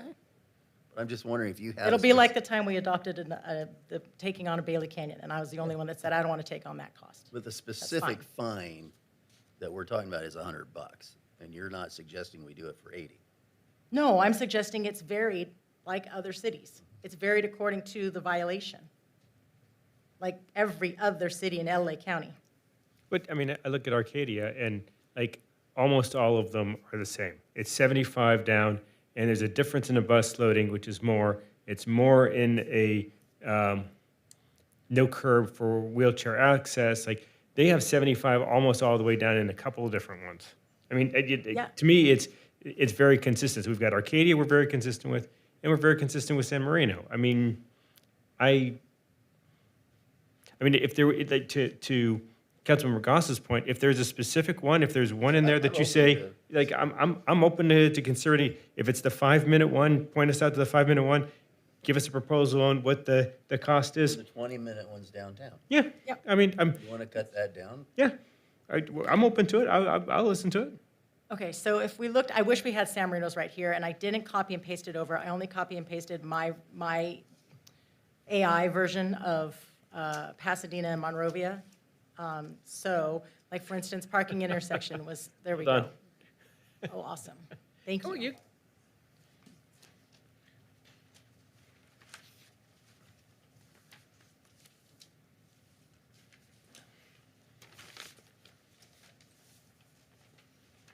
Should we share? All right, so San Marino's, I like the $68, like for parking, I'm surprised parking in a crosswalk is 68, but parking in a, no parking safety zones, blocking driveways, double parking was 68. And I'm okay with bringing, if you guys wanted to bring up the ADA handicap parking up, I'm perfectly fine with that. I'm surprised ours is low. So let's try to make sure, Okay. like which ones, like you tell us the ones, Okay. like how many are you looking So at? let's and look what would you like at, to change? Well, if we're looking at, I'll list them then. Where's the Kirsten Court one? Which one do you mean?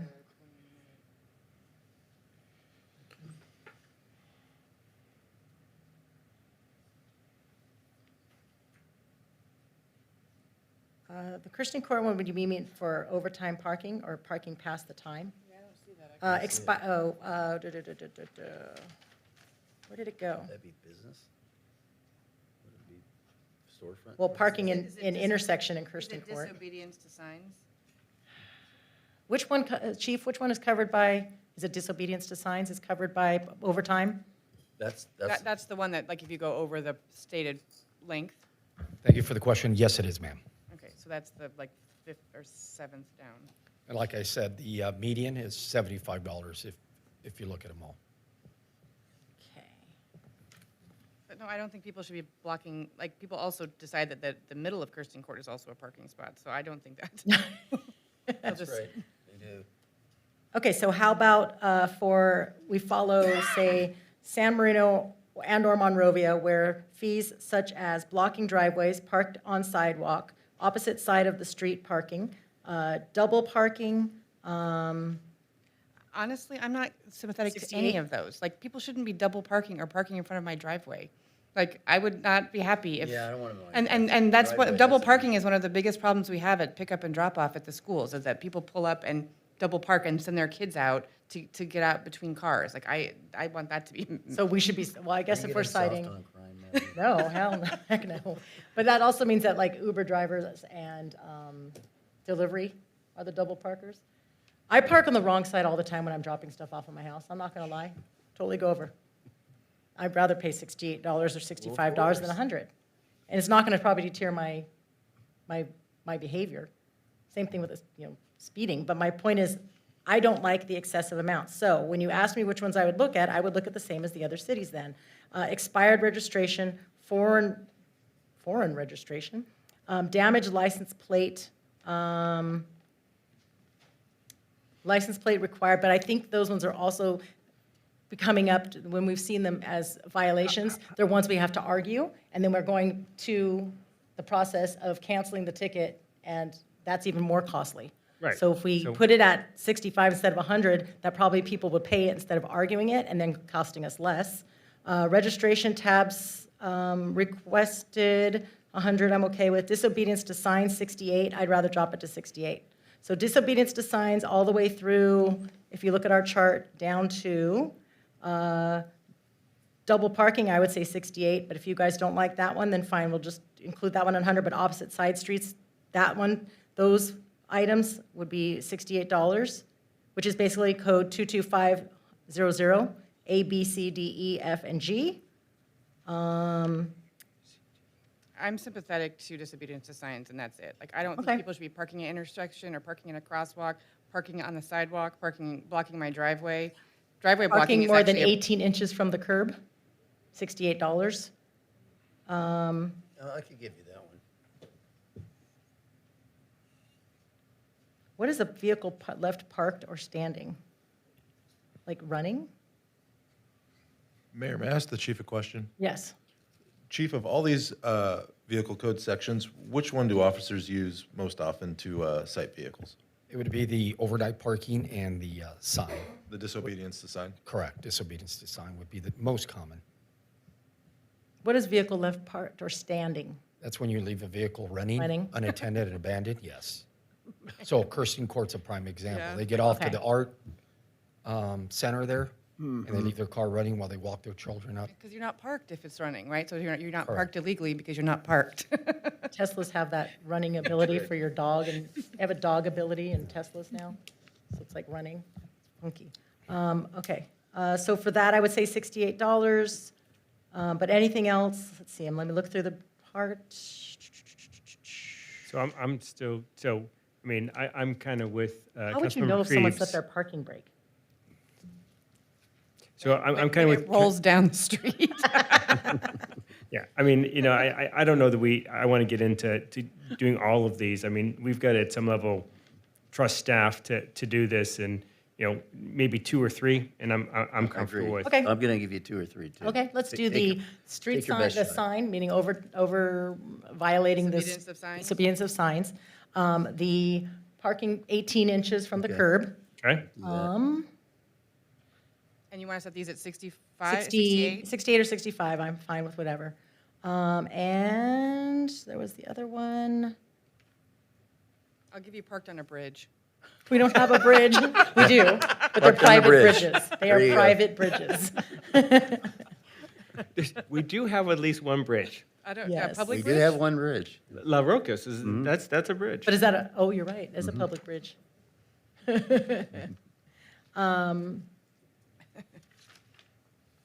All right, I'm fine with those two. Okay. All right, we have a deal. So how do you want us to administratively do this? Because that's this, but then there also you wanted feedback on this policy, as I mentioned before. Really quick, before we leave the fee discussion, what's the rate that we're adjusting this? 68. $68? The San Marino rate. Okay. And then the policy. So I was just going to say, and that was a long lead up to just say, basically the policy seems like somewhat part and parcel, although it's a little bit broader, to the special event permit fee and cost recapture process that I think we're re-undertaking. So it seemed smart to me to kind of combine, or at least talk about this cost recovery policy in the context of that process, because we are going to be soliciting feedback, at least with respect to special events. And I suspect a lot of the feedback that we get will influence our kind of overall policy feeling about cost recovery. I don't know if it makes sense to combine this with that process. I would generally recommend to keep them separate. This policy is intended to provide guidance to staff the next time we do a fee study or fee setting, to provide ranges of cost recovery for various subsection of fees based off of the policy statements that are in the proposed policy. So, for example, we would evaluate fees based off of community-wide versus private benefit, service recipient versus community benefit, consistency with city council goals and policies, elasticity of demand, and availability of private sector alternatives. Based off of those policy statements, we can basically group certain fees or subsets of fees under that framework, and using that framework then to drive cost recovery. But aren't many of those criteria exactly what we're going to be talking about in terms of events? Like, we already have talked about, like, to the extent that it's a citywide event versus like a particular event, or it's a fundraising event, private versus public. So I guess what I'm concerned about is that we are going to debate this and maybe give guidance around these criteria at kind of a theoretical or high level, but those same criteria are going to influence the discussion around the special event recovery conversations, and I don't want to get ahead, because I personally want the feedback from the community about how they want to pay for citywide or school events or fundraising events for our nonprofits. And I don't want to preempt that by having this debate in a more theoretical context, I guess is what I was thinking. And that's a preference of the council in terms of timing of when we have this conversation. This was intended to be guidance for when the next time we do a user fee study, which we would probably do in 1 or 2 years from now. That other item was just specific to that special event permit process and what is a city event versus what is not a city event. Right. That makes sense then. All right, so do we have So consensus? do we want to separate them, or are you comfortable with keeping it in? Well, my personal preference would be to approve or, vote on the fee stuff, and then I personally would continue the policy discussion until we have feedback from the community, Events. whatever we're doing in terms of the process for evaluating the community's preference on cost recovery. Because I personally think hopefully, we'll get some feedback that I personally would take into account as to other types of cost recovery policies for other types of things, because it's clear to me that the public, prefers this or doesn't prefer that. Like, I would like to use that as input before we had this policy level discussion. Okay. I'm good with that. I'm good too. Should we have a motion then? Who wants to make the motion to pull that out and approve the others? So that's not really part of the public It isn't. hearing, is it? No, it's not. Okay. So I would move to adopt Resolution 26-61 as amended with the two changes in fees to the parking rates And the Mount Wilson Trail. and the Mount Wilson Trail registration. Second? All those in favor? Aye. Thank you so much, everybody. Thanks for all your hard work. Thank you, Council. Okay, we are moving out of public hearing and on to consent. Madam City Clerk, can you please read the consent calendar by title only? Ma'am. City Council is asked to consider a number of items on the consent calendar, the first of which is the consideration of approval for the meeting minutes from June 23rd, 2026 City Council meeting. It is staff's recommendation that the City Council approve the meeting minutes. Madam Mayor, no edits were submitted to the City Clerk's office in advance of this meeting. Consent item B is Resolution 26-65. That's the approval of warrants for payment. Staff's recommendation is that the City Council approve Resolution 26-65. Consent C is resolution number 26-66, amending the city's conflict of interest code. It is recommended that the City Council approve the biannual conflict of interest resolution number 2666. Moving on to consent D is resolution 26-67, reciting the facts of the special municipal election held June 2nd, 2026, declaring the results and such matters as provided by law. It is staff's recommendation that the City Council approve Resolution 2667. Consent E is resolution number 26-68, approving the First Amendment of Settlement Agreement with Gingo Stonehouse LLC, and also resolution number 26-69, approving the application to extend vesting tentative tract map number 65348 by 12 months. Consent item O, and staff's recommendation is to approve resolutions 2668 and 2669.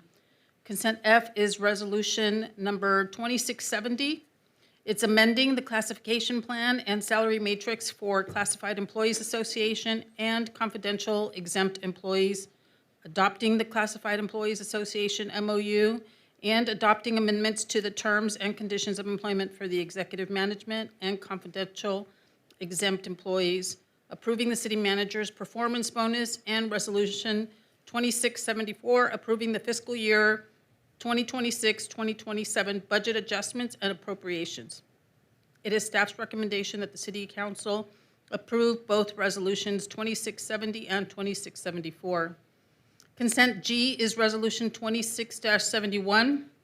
That's authorizing Form 130, the designation of applicant's agent resolution for non-state agencies for the California Office of Emergency Services, also known as Cal-OES. Staff's recommendation is that the City Council approve Resolution 26-71. The next is Resolution 26-72, approving goals and policies for the creation of a community facilities district. Staff's recommendation is that the City Council approve 26-72. Consent item I is the amendment number 1 to the lease and communication site agreement with STC1 LLC for the communications facility at Sierra Vista Park. Staff's recommendation is that the City Council approve amendment number 1 to the lease. And lastly is consent J, resolution 26-49, approving a professional services agreement with Whitman Enterprises LLC for ambulance billing and collection services. Madam Mayor, that concludes my report. Staff is available for questions.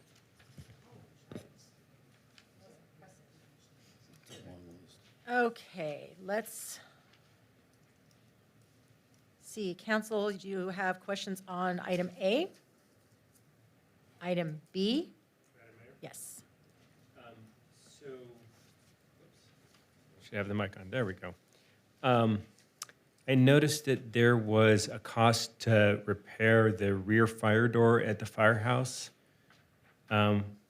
What's the total, seems to have been the second time that we've had that, is that correct?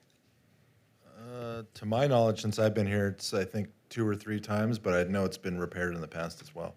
And what's the approximate cost of repairing that rear door? It was about $12,000. 12,000. And then we had the front door a couple of times as well. Yeah, there right? were a couple issues with that as well. It just made me think, like, I'm curious, do we have a preventive maintenance plan for the city? We do not. Okay, thank you. Item C, questions? Item D? Item E? Madam Mayor? Yes. So I think this is a question for the city attorney. So it sounds like the gist of this is that, because the settlement agreement is quite old and we recently permitted some changes to the parameters around the developments and approved the tentative track map. And so this, to my reading, is making sure that the exhibits to the 10-year-old plus settlement agreement are consistent with what the action we took in January with respect to the tentative track map. Is that the sum total of it, or are these additional changes to the parameters under the development standards in the settlement agreement? No, that's it. Okay, thank you. Questions for item F? Item G? H? Madam Mayor? Yes.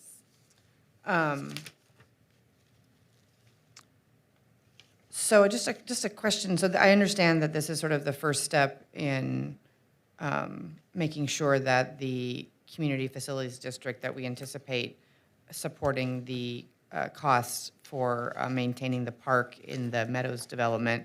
And it pulls out a quote from the development agreement with the Meadows at Bailey Canyon project. And it talks about the developer providing a, quote, mechanism for funding the maintenance. And I know that we have to have policies in place for them to get to a district to then fund.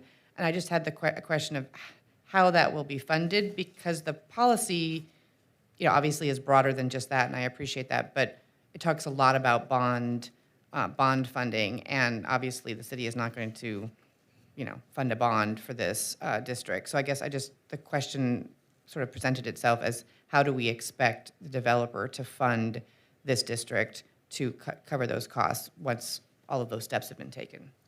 So the public park in this case is going to be built by the developer, and what the CFD is going to be funding are the maintenance costs. Bonds are generally used for infrastructural improvements, and we don't have any infrastructural improvements here because that's all being done by the developer upfront.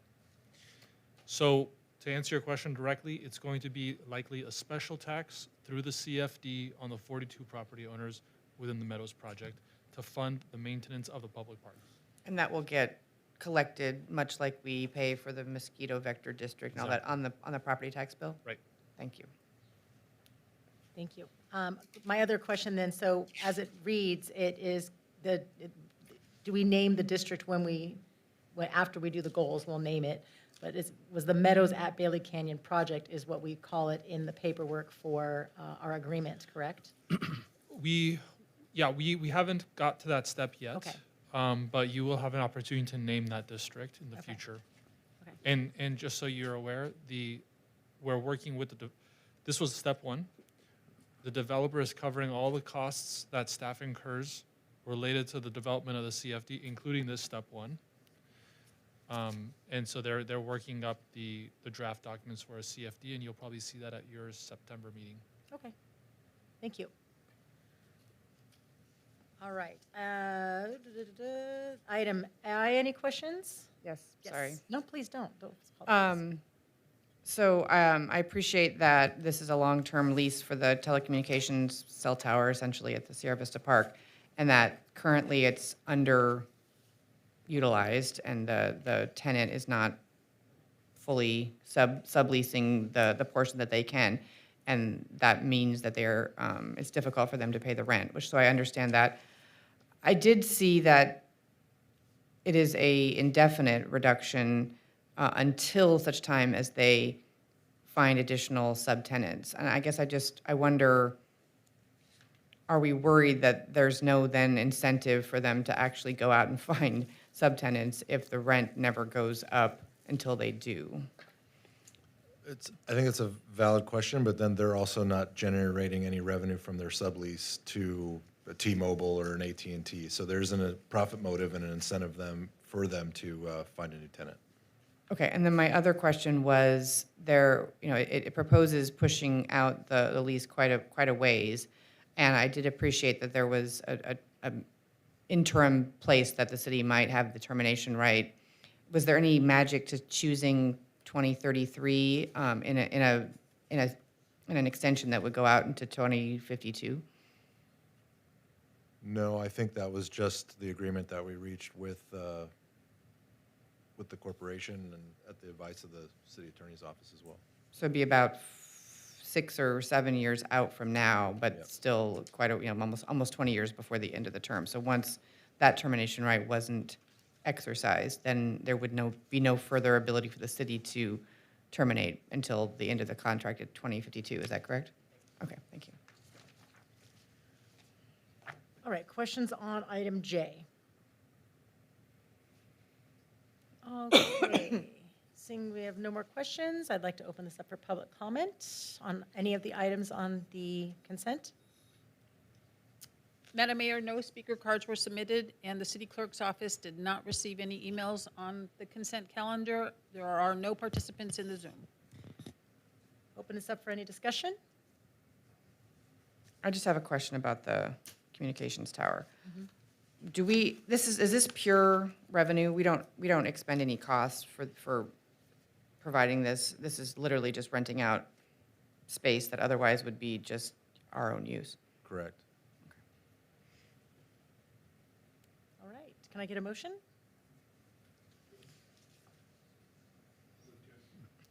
Move to approve the consent agenda?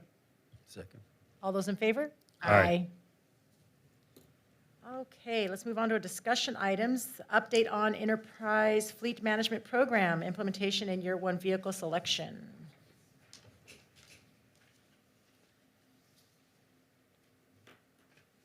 Good evening, Director Dickinson again. Madam Mayor, Mayor Pro Tem, and members of the council, we're here to bring back the fleet program as requested by council at the June 23rd budget meeting. It's going to basically go back over what we had back in April when it was brought to the council. The whole program was brought forth to council, discussion was held, and council voted unanimously as proposed in the agenda packet on April 28th, 2026. So Enterprise is here to do a little presentation and goes into a little more detail of the vehicles we're going to be replacing, because we'd only back in April pitched 13 vehicles. We're down to less vehicles now, and it'll go into more detail, but that is due to where we're at in year, and manufacturers are in the year 2027 model year. So it's less, now the costs are going up on the vehicles because it's a newer model year. And then one of our vehicles, there's 9 replacement vehicles, and 1 vehicle is a growth vehicle for the fire department. So I'll turn it over to Leo, is here for Enterprise to do a little presentation.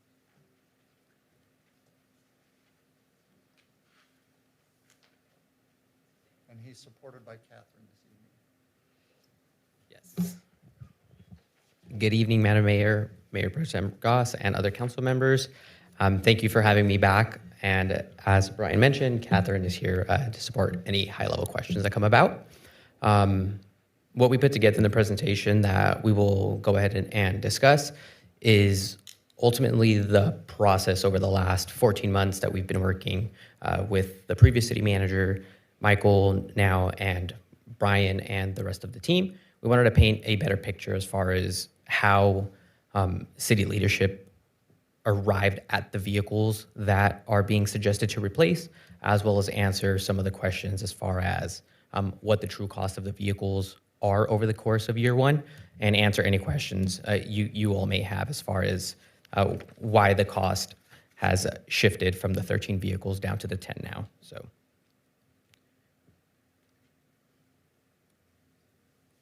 Alrighty, so just getting started. Again, just painting the picture of how long Enterprise has been working in the background with the other city members. May 2025 was originally when this program was brought to Enterprise. Enterprise started having these discussions. Since then, in September of 2025, there was a lot of leadership changes throughout the city. But we re-engaged and assured that this was something that the city still wanted to go ahead and proceed and provide analysis for. Ultimately, in December 2025, we were able to work with James and other city leadership to gather the fleet of vehicles that was had by the city of Sierra Madre in order to make sure that we had the most accurate and up-to-date information to put an analysis together.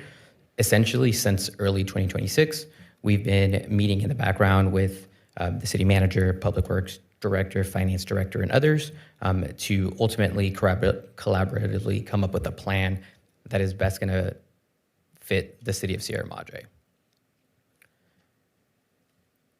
Last time, different plans were mentioned and brought up by different members of council as far as what they would have liked to see following that April meeting.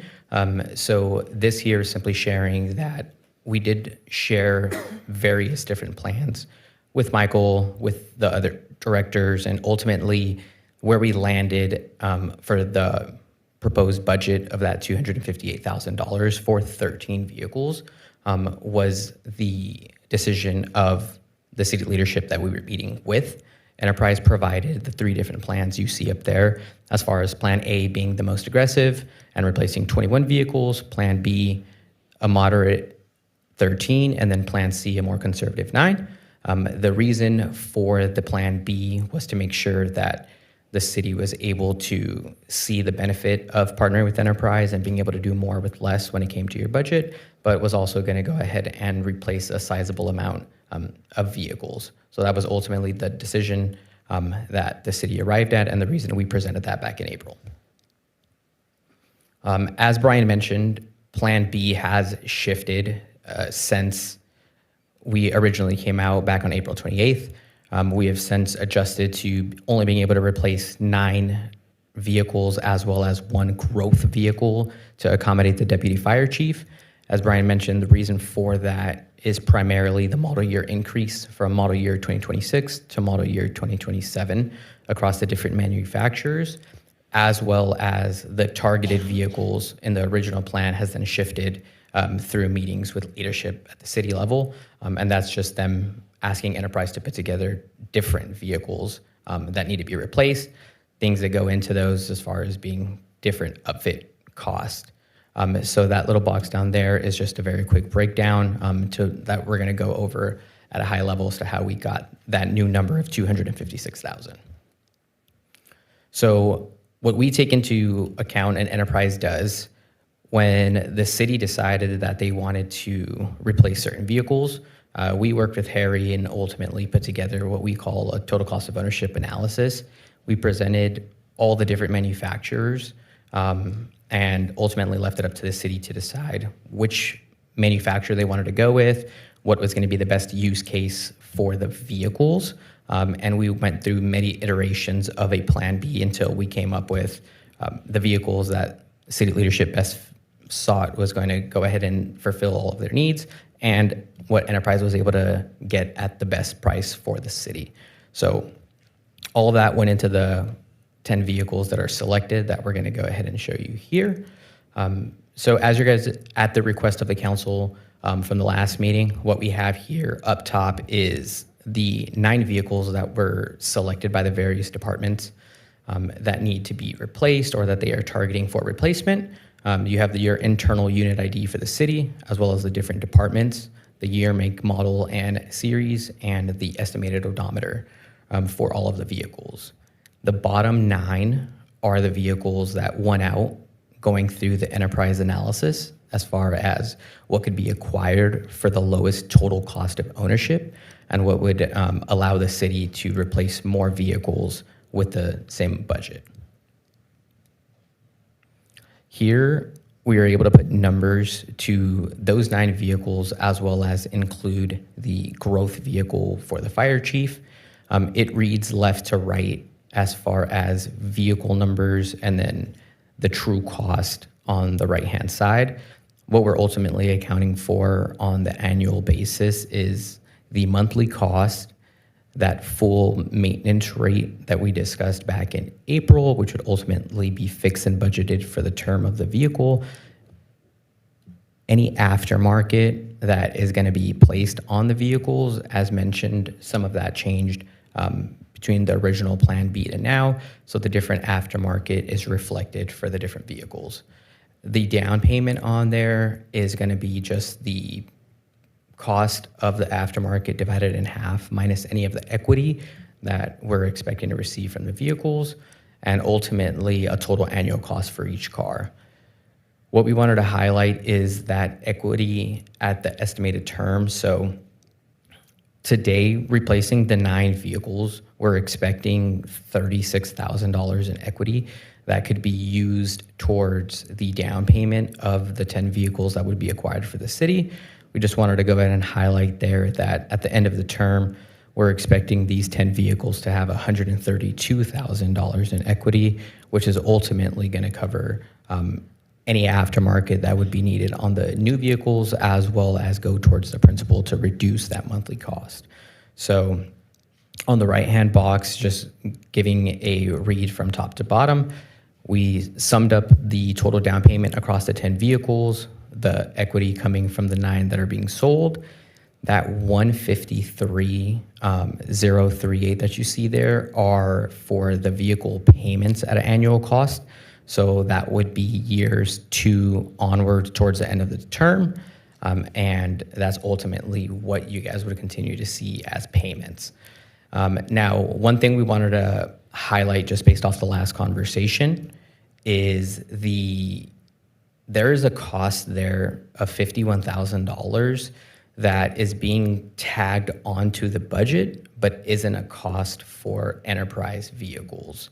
We accounted for the maintenance cost of the remaining 26 Sierra Madre city-owned vehicles, and that's where that $51,000 is going.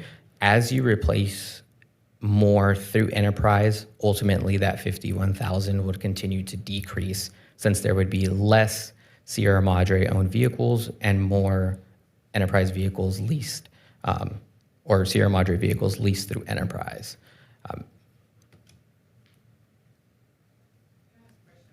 Oh, yeah. About that before we move on.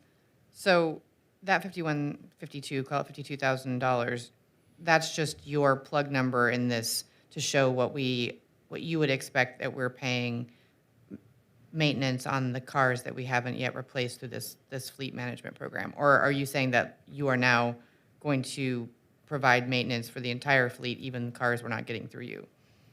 Correct. So that was 2 choices. so yes.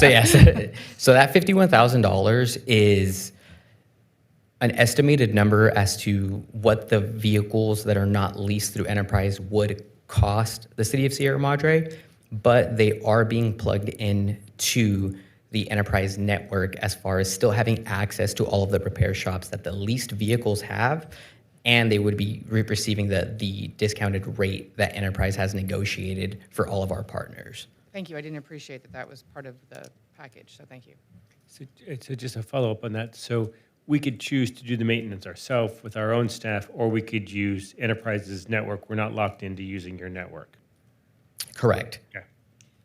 Can I ask you a question on the vehicles on that slide? So we had a report that for unit number 6142 for the police code enforcement, we put down that is that a 2026 Ford Maverick Hybrid XLT 4-wheel drive Super Crew. And then here, the chart that we're seeing today, the presentation today, lists it as an XLT front-wheel drive Super Crew. Is that a compact pickup? The XLT is a compact pickup? Correct, yeah. So the Ford Maverick is the compact pickup. The series where you see the XLT front-wheel drive is simply the trim available for that Maverick, but it is a compact pickup So the truck. original report that we had from staff was that it was going to be a four-wheel drive. And that was my question. It says four-wheel drive, and I was wondering, it probably means front-wheel drive. But, okay, so the F. Any ideas? I know we're aging out one of our electric vehicles, and since the code enforcer drives around all day long, I was wondering if it was possible to make that one, it's a hybrid. Is it possible to do electric, or is there a reason we did hybrid? So It's probably asking staff, I'm guessing. yeah,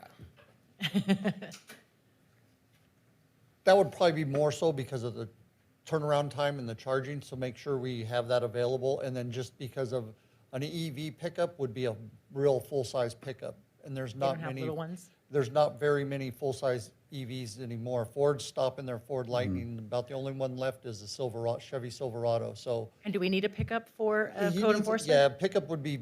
Because he doesn't have one beneficial. now. No, that's why. And so he picks up stuff, he may need to pick up stuff, so it'll have the bed available to put stuff in. Okay. What type of things is he picking up? Debris, could be debris or anything that's out there when he's, goes out and about and does. Campaign signs. There you go. Not mine. Not mine. And other paraphernalia in the public right of way. I'll be more judicious. As we're talking about vehicles, I noticed that we're switching from a Ford Focus for the police unit 1122 to a Ford Explorer. What's the reason for the upgrade of going from a Focus to an Explorer?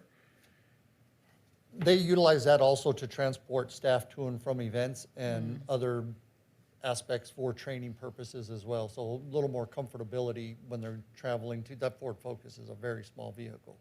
And how often are they going to training and events? I don't know that detail, but not necessarily the CSOs, but just the police. Thank you for the question. So initially, we wanted a Maverick pickup truck, because you also have the four-seater capacity and the bed of the truck. So all of the events that we have here, we transport all our volunteers. When we do vacation checks, which we do 3 to 4 times a week with our volunteers, there's 2 to the car that drive around the city. So it could be used for multiple purposes. It could also be used temporarily as an admin vehicle. Currently, I mean, my vehicle broke down, the transmission's out, so we're out one admin vehicle, and our other vehicle's, I think, a 1990 Ford Crown Victoria. So I think it would serve multiple purposes and give us a little more flexibility. Okay. I've been in that little Ford Focus. The front or the back? Back. And for what reason? Well, it's not a police car like that. It's transporting to events. I was like, oh, it's not a police car like that. When she parked the wrong way in front of her house. Yes, yes, and my combativeness. I call it passion. All right. Do we have more of the presentation? I had another question. So on the, so we've got, I lost it here, the police vehicle. It was on the previous slide. The Ford, the police Interceptor. So that's an all-gas vehicle. Have you had conversations with cities other than South Pasadena on the electrification of their fleet and where the trade-offs were with emergency vehicles? I know that those are outside the requirements of the electrification. I'm just curious, you know, I'm seeing kind of two camps in this area. And I'm curious from your perspective what you're seeing and what the discussions are and what are the pros and cons and challenges and opportunities for emergency vehicles and electrification of those. I'll jump in here. I'll say it's a little bit of a philosophical decision that we're seeing among some of our cities we work with. I actually came up from the San Diego area. We partnered with City of Oceanside, which is in northern San Diego, about 2 or 3 years ago, and they electrified a good portion of their fleet for sustainability reasons and just initiatives that they have as a city for their overall footprint. So to your point, while given their GVW, they don't actually contribute directly to what's being required of them for replacement. It just tends to be a philosophical decision depending on what the city's initiatives are. Okay, thank you. I have a few questions. So on the chart, you talked about the vehicle payments annual cost, 153,000, and that's the year 2 and out annual, lease payments. How many years are these? Do they vary, or is there kind of is there an average? How many years that lease runs? So the term on all the vehicles on the screen is for 60 months, 5 years. 5 years, okay. And then I had a question about the residual value. So in the plan, and I know the plans were just kind of estimates, but in Plan B, as presented originally, we had sort of a budget of about $260,000 and then approximate $200,000 estimated equity at the end of the term. I noticed that in this actual, we're obviously getting 9 instead of 13, and I understand that, but the projected spend is about the same, 256, 257, but the equity at the end is significantly different, the difference, like about $60,000 difference. I just wondered if you could explain sort of the difference and why this group of cars ends up having equity value, so much less than what with the projection in Plan B. Yeah, absolutely. So as mentioned, just being 3 vehicles less, that alone accounts for about a $30,000 to $36,000 delta just based off the average equity on there. Mm-hmm. Secondly, a lot of the pickup trucks that are being shown here, one, weren't necessarily on the first analysis that have been shifted on here. So we're still getting the aftermarket upfit from the Public Works team as far as what's going to go into each vehicle, since they're going to have different upfit, different beds, then that equity on the right-hand side is going to go ahead and adjust with that. Just with some of the changes having come in, we don't necessarily have a for sure number, and we'd rather say it's 132 and later have it be a 160 number rather than promise a 160 and later have it be a 130 number. I think what I hear you're saying is that many of these vehicles will end up being aftermarket customized, meaning that their end value is lower. The end value will be higher than what is displayed on there. Oh, okay. Since that isn't accounting for any of the aftermarket that has been on there. I see. And you find that actually increases value? Because I guess I could see it both ways, right? Like it might reduce the number of people who want something like that, but also obviously there's value in what's been put in. So you're saying that it's more likely to increase the equity value at the end with the value of the aftermarket additions. Correct. So generally speaking, when you have the aftermarket, it is going to go ahead and increase that value. And then when enterprise goes ahead and replaces it and sells it through our enterprise-specific channels, we have some of those people that you may be referencing that are looking for those trucks with that aftermarket. That's very helpful. Thank you.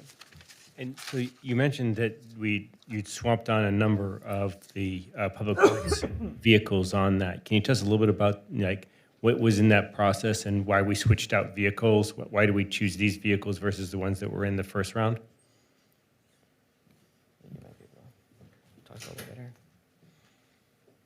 I think as we delved into it a little further, we looked at some of the ages of the vehicles and where the needs needed to go in the department. So we focused more on age and mileage of the vehicles of the various departments. So what I'm hearing is that our Public Works has some of the older vehicles and ones that are in more need of replacement. Correct. And to piggyback off of that, the aftermarket, where they go higher is because those have the utility bodies on them. So those become very desirable in the aftermarket. Got it. On the resale. And I assume also because they have the utility bodies, they're a little bit more expensive because they have to be more rugged in it. And so that's a little bit more on why the cost has gone up while the vehicles have gone down. Yeah. In addition to just the model year, but it seemed to be that it was even more than that. Yeah, they're 3/4 ton vehicles. So like you see up there, the Ram, the 2500, that designates a 3/4 ton vehicle. Yeah. Okay. Then it's got a full utility body and then other aftermarket aspects to it. Got it. Okay. Any more questions? We appreciate all the answers. Thank you. Yeah, absolutely. Thank you. This is definitely not our expertise. All right. Do we have any public comment for this item? Madam Mayor, no speaker cards were submitted, and for the record, the city clerk's office did not receive any emails, and there are no participants in the Zoom. All right, so let's bring this back to discussion. I like this plan a lot more. I feel much more comfortable, especially looking at our budget issues this year. And I think this is a very feasible plan. I also like the vehicles picked and why for the different departments and what they're needed for. I know it's a large cost, but I think it's a better plan than what we obviously were doing in the past, especially since we didn't have a very good plan for our fleet replacement prior. I think this puts us on a good step for looking forward and being sustainable, at least. It's going to hurt for a little bit, in our initial beginning, but then I know it's necessary to keep us rolling, literally, for our future. So we don't need to make a motion, we just need to give you direction on whether or not we want We the need a motion. upgraded plan. You actually don't need to do that Yeah. because the previous action that you took granted the city manager authority to make changes, which we did. We were being responsive to the city council's request to bring back what we were doing. So no further action is needed of the council unless you want to make changes to the contract, not do it, expand it. I'm good with this. I'm good with it, too. I think it makes sense. I would just say, and this is going to probably come out harsher than I mean it, but I would have, and maybe we didn't know, but I would have appreciated knowing when we continued this previously, or when we thought we continued it previously, that the pricing would change, because I think in essence, we're paying the same as the plan projected for 13, and now we're paying about the same for 9. And so I appreciate why, because the model year, but I don't think that I appreciated the cost of delaying or asking for this to come back. So, I mean, again, hindsight is 20/20, but I think in that would have been useful in my mind. I probably would have pushed a little harder just to move forward, because I would have preferred to spend the same and get more. And I wasn't aware that that would probably happen. So the two things that are going through my mind a lot, because I had the exact same thought process. So it is 10 versus 13 because they added one. Sorry, you're right. No, and the other thing is that we just had a discussion that there's a number of the public works vehicles that were swapped out from the other ones. And so the conversation we just had with Director Dickinson is that those are more rugged bodies, and so I think what I don't know is to your point is how much of it is the model year change and how much of it is we're changing different vehicles as well, and I didn't fully appreciate that going in as well. So at some point it'd be nice to parse it all out, but at the end this is where we are, and it's I think it makes sense to go forward. I agree. Thank you. That's helpful. Okay, can I not get a motion? I guess we've gotten our approval weird. to move forward with the changes. Thank you for all that hard work. All right, moving on to item B for discussion, report, discussion, direction on Planning Commissioner Moran's request for extended leave of absence. That report will be from me, Madam Mayor. This report was brought before the City Council at the request of Planning Commissioner Christine Moran. And this is in reference to the City Council's updated board and commission attendance policy that was adopted at your May 12 meeting. The policy formalizes the City Council's expectations for attendance in order to promote progress of city projects and city business. Meetings must have a quorum of commissioners in order to proceed, which is in our case, 3. 3 is a majority. When a commission has members that miss regularly, it places a quorum risk and could potentially delay city business if meetings are canceled. On June 18th, Commissioner Moran formally requested a 3-month leave of absence effective July 1st through September 30th. Additionally, she requested that the topic of her leave of absence be agendized for an upcoming city council meeting. This is Commissioner Moran's second leave of absence in the current fiscal year. The first leave of absence was in February. However, Commissioner, in looking at the attendance records, Commissioner Moran missed all meetings in January, all meetings in February, all meetings in March. She attended the meetings in April. She missed all meetings in May and only attended one meeting in June. The city staff and the commissioner's liaison the liaisons are keeping attendance records, and they've been doing it for 2 fiscal years at the direction of then Mayor Parkhurst. The Commissioner Moran was appointed to serve a 4-year term beginning July 1, 2023, and concluding on June 30th, 2027. At that time, staff was not maintaining regular attendance records. And so when we began keeping track of attendance for all commissions, not just Planning Commission, we determined that in the 2024-2025 fiscal year, the absences were approximately 33% absences. And then in the 25-26 fiscal year, half of the meetings were missed.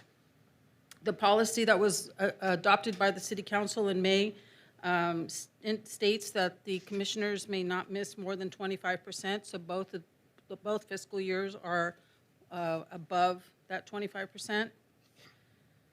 The Commissioner Moran has indicated that she will be out July, August, and September, returning in October, and has expressed to staff that she has personal challenges that make it difficult for her to attend the bi-monthly Planning Commission meetings. Let's see. Madam Mayor, that concludes my report. Staff is seeking guidance and direction from the City Council on how to proceed. Can you correct me then on understanding the attendance for the last 3 years? So excluding the leave of absences for the first year, Commissioner Moran attended 68% of meetings, and the second year, there were no leaves, and she attended 80% of meetings. And then in the third year, excluding the leave of absence, there was a 50% attendance. So we began taking records in June of 2024. For that fiscal year, June of 2024 through 2025, for the Planning Commission, there were 26 meetings scheduled. 11 of those meetings were canceled for various reasons. We did not record the reasons. It could have been lack of quorum, but the reasons for the cancellations were not noted. There were 15 meetings that were actually conducted, and of those 15 meetings, Commissioner Moran missed 5 of those 15 meetings. So that's a third of the meetings. Yeah, I calculated it at 68%. But So that was in the 24-25 fiscal year, and in the 25-26 fiscal year, there were 23 meetings scheduled. 7 meetings were canceled for various reasons, and so 16 meetings were held. She missed 8 meetings and attended 8, so that's 50%. But to clarify, that's not excluding leaves, because we don't actually have a leave policy in this attendance. It's absence for any reason. So there's no official leave policy that would preempt you from the 25% rule. Is that correct? Correct. Okay. Because your question was you're right. phrased. You're right. Okay. And so she missed all of January, but she said she was on leave for February, just the month of February, right? Correct. The email that she sent to staff, Planning Commission staff sends emails in advance to request quorums, and January, she did not attend either meeting. In February, she notified staff that she was intending to miss all of February, and she missed all of February, but also missed all of March, returning in April. She attended both April meetings and then missed all of May.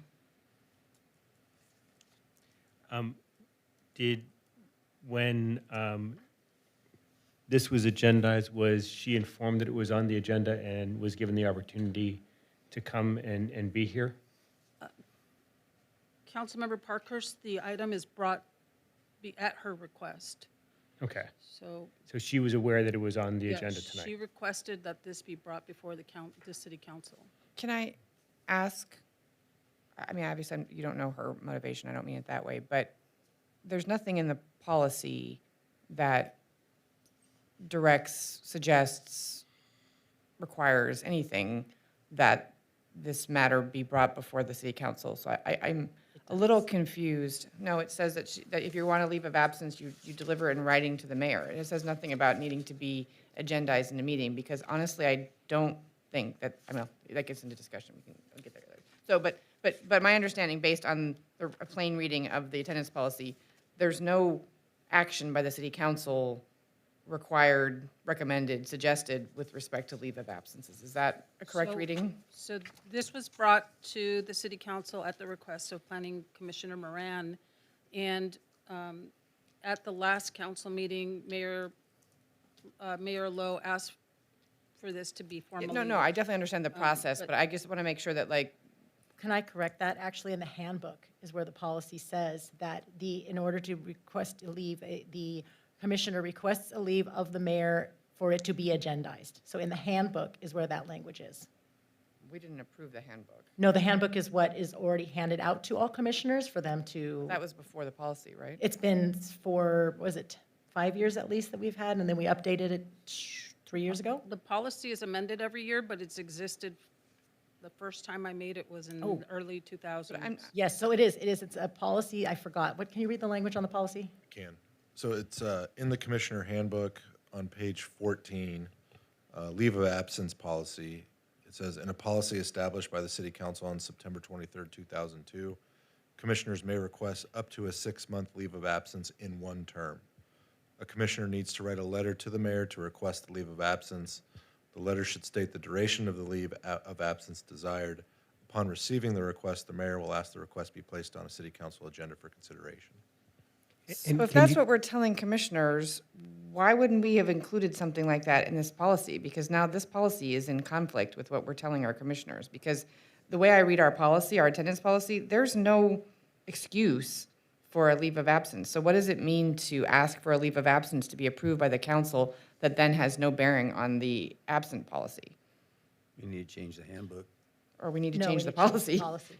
We'll change the policy. Well, we can do either But I guess it could be interpreted as you can request a leave that can't exceed 75%, or exceed, I'm sorry, 25% of missed meetings. So, But you don't need to do that. You can just miss 25%. I mean, I guess I just don't understand that. There's no, anyway, this is discussion, so I don't want to get So inside. in the handbook, it said how long was the duration? 6 months. Up to 6 months. It did say up to 6 months. In a term. Yeah, in over 4-year 4 period. years. Right. 6 months over 4 years. Correct. And how many times has it been, I guess, they email commissioners that we have not had a quorum or become close to not having a quorum? I guess that might be a question for Planning Commission. So we've had I a mean, number for- of cancellations, but the reasons aren't recorded. In the 24-25 fiscal year, there were 11 canceled meetings.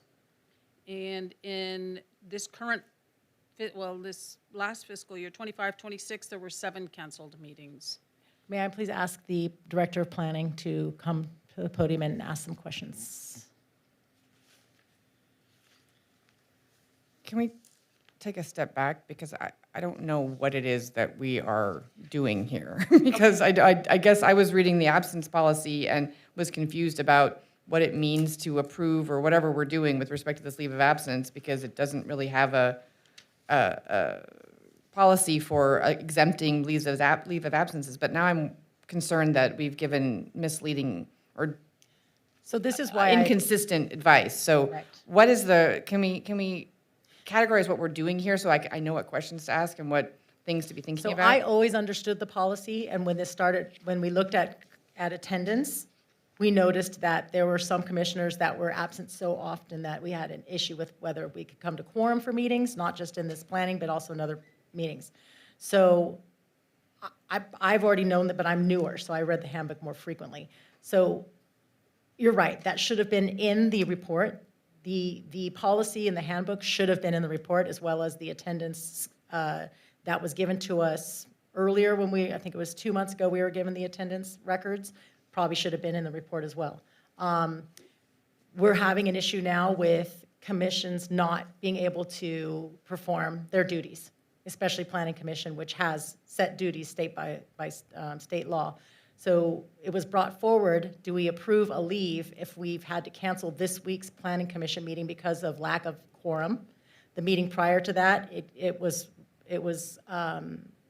last minute that they didn't know if they were having a Planning Commission because of, we didn't know the attendance. So it's been an attendance issue for the last year on quorum. And that's why it was brought forward. Councilmember Cruz, I don't see this as being in conflict. And the way I don't see this in conflict is because the line regarding leave of absence mirrors the language in the policies and procedures that have been adopted. But it leaves out a lot that's included in the policies and procedures. And so if I'm understanding statutory interpretation canons correctly, you have to interpret things in a way that will make sense and not result in a conflict. And the way this makes sense is, as it's stated in the policies and procedures and in the policy you've adopted, if a member will be out for an extended period, they must notify the mayor in writing in advance of the scheduled leave. And then for further clarification, you can consult the policies and procedures, which go on to state that once the mayor receives that letter, she will ask that it be placed on the city council agenda for consideration. My understanding is you have to approve that leave, and then once you approve that leave, it doesn't count against her for purposes of the absences. It doesn't say that anywhere. I guess that's my ultimate point. There's nothing, I mean, I don't know, I haven't read the commissioner handbook, I have never been a commissioner, but our attendance policy does not provide for a exclusion of absences against the policy for an approved leave of absence. And if we want to do that, that's fine, but that's not what our policy says. And so I thought that when we did this policy, it was just like, hey, you're making a commitment, you need to come to most of the meetings, and if you miss more than 25% for any reason, we're not asking, you know, there's no such thing as excused and unexcused anymore. So I guess that's where I see the conflict, is that this is suggesting that there is an excuse policy that I don't read, in fact, understood not to be the case in the policy that we just passed in May. So that's the conflict that I see. I agree with that interpretation. That's how I saw it when we did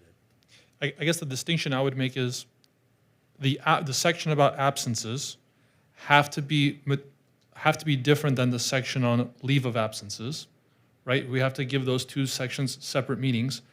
And if an absence and a leave of absence are the same thing, then they wouldn't have separate meetings. So I guess the leave of absence is, the way I understood when it was being adopted was that the leave of absence is intended to provide an exception to the absence rule. See, I would have interpreted it to say that if you know in advance that you're going to be out for an extended period, you have to tell the mayor so that the mayor knows, because that could affect the mayor's appointment, because they all serve at the pleasure of the mayor.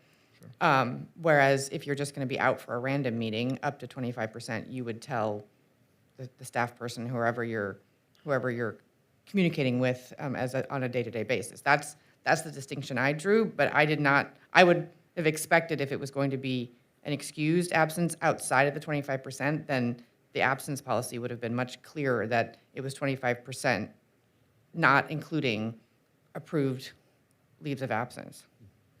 But that all being said, again, this is like a very technical discussion. That all being said, all commissioners serve at the pleasure of the mayor/city council. So whether you want to take someone off of a commission for failure of, attendance or any reason or no reason, like I guess that was my point when we did this thing, is that I'm not sure why we need all of this process around it when all of it is basically discretionary and there's, so I guess I just feel like this is a lot of our time for things that, in my opinion, are not city council level decisions around, reporting absences and, keeping track of absences. And that's why I said our report tonight should have said why we're having the meeting is because that policy in the handbook says this. I didn't know that. I thought that was brought up when we talked about our policy. Maybe I'm wrong. I could have sworn the handbook's language was brought up during our policy. I don't remember. I do, because I said specifically that is part of our policy, is that it has to be agendized. You have to agendize a leave. So I want to go back to something that Councilmember Krieb said. So, yeah, she said that it was the mayor / the city council decision. And I just want to make sure I'm clear on this, because the commissioners serve at the pleasure of the mayor. The mayor appoints. Does the mayor remove? And does the mayor approve leave of absence, or is it unclear? No, it's clear. So with respect to removal, the policy says, Which policy? The handbook or the? the policy in your staff report, so not the handbook. It says that if a member exceeds the number of allowed absences, the city manager or their designee shall report that fact to the city council, which may decide in its discretion. So it's the city council that acts with respect to removals. Appointments is a different matter. Got it. Okay, so the mayor appoints, the mayor gets notification of leave, but the city council makes decision on removal. Is that correct? But that's not what's agendized. We're We're not. agendized on the. No, approval understood. of the leave. Yeah, I'm just no. saying, like, I'm like, trying to why is understand. why is this being agendized? Because the what is, policy is that it has to go to council. and for it has what? to Like, be what are we deciding, I guess? Or a leave of approval of leave. absence. Are we granting her a leave of absence? So the leave of absence must be granted. She applied for or requested a leave, so procedurally, it has to go to a letter to me, and then it has to be agendized for council. That's what our policy is. To approve a leave that, in my mind, has no bearing on anything. I guess that's my problem. I guess procedurally, like, we can agree that, yes, but this is part of the procedure, and we have to follow procedure. Question, is any type of leave protected, since this is not a labor issue? Since there's no pay involved, this isn't a job? Right. For a commissioner, there is no protected leave. As an employee might have protected leave. I guess we should probably move on, So- because we've sort of veered into Okay, discussion. so then my question, I would like to ask Planning Director Lynn. So how many meetings have been close to quorum or under quorum? We only have 5 commissioners, correct? And then, so we need a quorum of 3. That's correct. So from the past, we do not track what type of meeting got canceled. There could be multiple reasons. It could be because of the development project didn't move forward, and we don't have a project on the agenda, so we cancel the meeting, or we don't have a quorum. And this week was, This week, we do not have a quorum and what was on the agenda this week? to discuss the commercial code. So our commercial code. And we didn't have a meeting prior to this, we canceled the last commission meeting as well, correct? We canceled the last commission meeting because of 4th of For July. Okay. So we won't have a commission meeting for a month. What happens if we deny the leave of absence? Then what goes, then is the commissioner expected to attend meetings? Correct. Okay. And it would, the meeting threshold would count against her. And the stated reason for missing meetings was primarily childcare. Can a commissioner remotely participate due to childcare reasons? Yes, there's the just cause exception that will allow commissioners to participate remotely. Does that count on the quorum? That she will not count toward quorum, but her vote will count in decision-making. Okay. Just for clarification, there has to be a quorum at Yes. in person. That's what he's just said, yes. Yeah. Right. There has So to you would be- need a quorum physically present, but the teleconferencing commissioner would not count toward quorum. Any more questions? Another thing, if you are going to use a teleconferencing exception for a body that meets twice a month, I think it's 5 meetings max, that you're able to use that for the year. So there's limitation on that too. Thank you. All right, is there any public comment for this item? Was there any public comment? There are no participants in the Zoom, Madam Mayor, and no emails were received on this topic. All right, any more discussion? any discussion? I think we have to agendize a change to this policy Agreed. if we are going to take the position that the reconciliation of the handbook and this policy is that if a leave is approved, that that is then not counted against the absence count. Because right now, I don't know that, like, the question was asked, what happens if we don't approve it? I feel like the same answer is if we do approve it. Like, to me, the policy is you need to come to 75% of the meetings, sort of sight unseen. Like, I don't need to know why you're not coming to the other ones, because you need to come to 75, and if you don't, then that's a violation of the policy. Now, a violation of the policy doesn't automatically disqualify you from serving. I mean, there's like the whole process that we talked about. So if we want to talk about this particular case or other cases where people have not met the requirement and we want to remove them as a council from commissions, that's a separate item, because that has not been agendized tonight. So personally, I feel like no matter which way we vote, I don't know what the outcome of this is,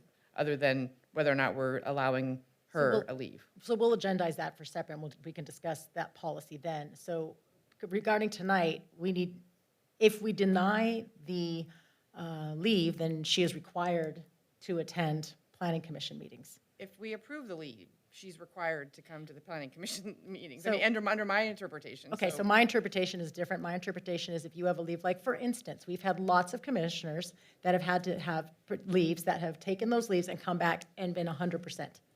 You know, we've had lots of those issues. My perception would be that if you have a leave of absence, it excuses you for that time, and then when you're back at 75%. Yeah, So that even was all before we had this policy. This policy's only So been in effect even for a including month. that time, even with a leave, let's say we took out those leave days, she's still under the 75% for 2 out of the 3 years. My point would be, I'm more likely to grant a leave if the person is attending all their meetings. If the person has a lot of, they've been attending, they've been participating, then I would be more likely to say, okay, I understand you need a leave of absence for something, but you've been dedicated and you've been working at all these things. When I don't see that, I'm less likely to grant a leave. And then the second part of that is that we've canceled commission. Planning commission is vital. We used to have 7 members. We dropped it down to 5 due to attendance. Now we're at 5 and we can't even get 3. And then the work they do has to be on a timely manner. It can't be delayed. Look at last time, we're getting approvals of things on planning commission that then the council has to approve the next week, like before the summer. We have to approve it. We couldn't even put the corrections in from planning commission yet because it had to go to council so quickly. So what would happen if we didn't have a planning commission those times? So when the planning commission has been canceled, who is the other member? Because it takes 2, right? 2 are not showing up. Is the other person that's not showing up, is it random across the board, or is there any consistency in that second person? It's 3. It's 3 have to not show up. 3 can't show up. Because you have to have a quorum of 3 people. That's right. So you have 3 Yeah, so you have absences. to have 3, right? So it's 2 others. Thank you. I guess a broader way of saying that is, are there other planning commissioners who have also not met the attendance requirement? Is that basically what you're saying? I think it's, yeah. So I looked at the Yeah. records, and the planning commission have missed 1 to 2, and in particular, 1 missed 3 meetings 1 time. So they're absent maybe 1 to 2 times. Okay. So then meetings are getting canceled for other reasons, because you can't have that, you can't have 3 people missing for, what did she say, 11 meetings? And- No, yes. And so there must be meetings that are canceled for other reasons. Right. If those are the absences for the other. The worry though is if we're granting a leave and someone's absent for another 3 months, that means that, and this puts on so much more work on those commissioners, that they have to be present, that no 2 can be absent at the same time. Number 3, there's less eyes on something. I mean, they're analyzing extremely intense, agenda items. But I go back, I agree with Councilmember Creeps on this, is that I think, we've got a policy issue here. There's not clarity on the policy, and I think that's where everything kind of. I mean, honestly, and I mean, obviously different people can read it differently because it's happened, but I distinctly remember thinking, this will be good because I don't want staff to have to ascribe value to someone's excuse. Like, is this a good excuse? Is this a bad excuse? It's, to me, the objectivity of it was the main benefit of this, is that nobody has to decide whether that was something that was good enough to be an excused absence. It was just, no, You need to come 75% of the time. We don't care where you are the other 25% of the time. You don't even need to tell us. It's not excused, it's not unexcused, it's just a hard deadline. And I liked that fact because I didn't want to put the burden on staff or others or the chair of the committee to decide whether somebody was, good enough to have that was a good enough excuse. So I think we really did not have a meeting of the minds on what this policy was when we published it or approved it. So I agree. To me, vote yes, vote no. To me, it's the same outcome in this particular situation until we've figured out what it means to have a leave of absence. So, City Attorney Garagosian, do we need to then, we'll vote on this measure and then agendize the other part of this, which would be any type of removals from commissions? We would agendize them separately since they can't be counted in this one, since that's not what is agendized tonight? Right, you can, if you're trying to achieve some resolution today, you can propose a motion and see if a majority of your council members will support that. Council members can always abstain if they don't feel comfortable voting on a motion. We can continue this item to a future meeting and agendize a policy amendment to precede this continued item. I think those are probably your two options. Could we make a motion to, well, I guess surpass the denial of leave and actually just make a motion to remove tonight, or do we have to do those separately? You have to do those separately, and if there's going to be a motion to, if there's going to be a motion to remove a commissioner, that should be agendized separately at a future meeting. Okay.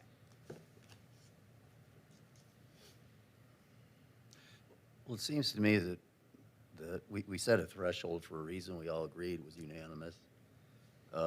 But that's only been in place for a month, so we can't go back retroactively and deal with any past absences. But if we're being asked to excuse 3 months of absences, that would take her way beyond the 25%, which would be a violation of our policy. So I don't think I can 1 month vote for the policy and then the next month vote to give her the leave. I feel like that doesn't make logical sense to me. And my thing would be moving forward, if we granted a leave, that means we're putting this burden on the planning commission too. That's unjust to have 4 commissioners with this much of a burden. We need 5. It's not specific to planning. I mean, it'd be all the commissions. We wouldn't make a plan. I wouldn't be in favor of making a planning commission specific. No, I'm saying I don't like that there'd only be 4 planning commissioners for that extended amount of time when we've already been missing 4, we've only had 4 commissioners for a lot of these meetings this year.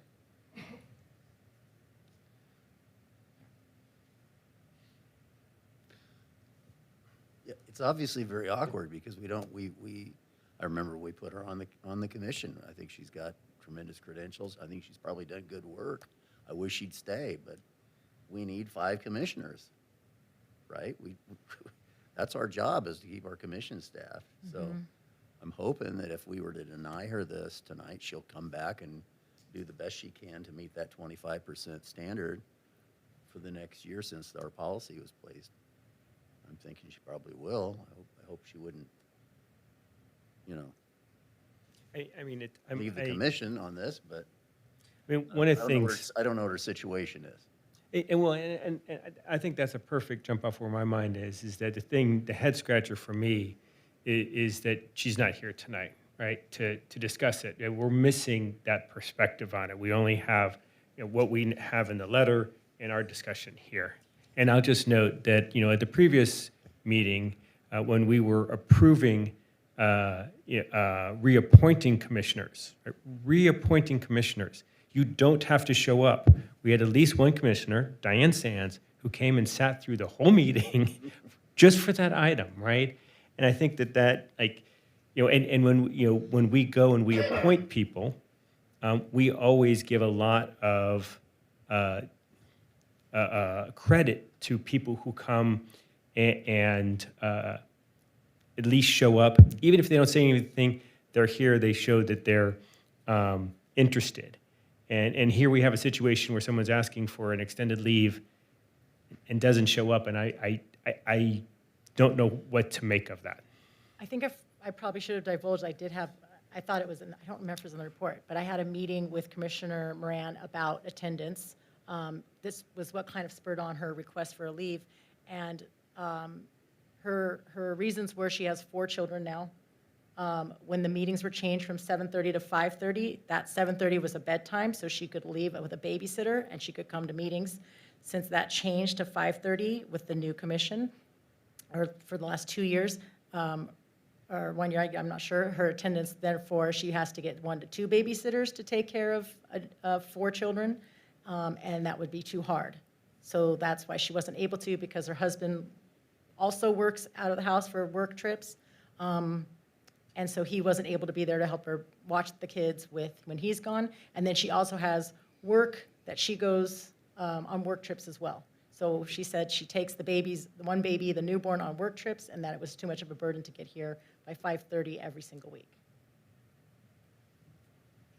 Let me amend my prior statement. I didn't want to burden us with judging someone's situation and whether or not it's valid or, worthy of, those are all real challenges. I don't want to minimize any of that, and I just hate the fact that we even have to bring that up in public forum. And that's why, again, I was so happy with an objective, like, just show up.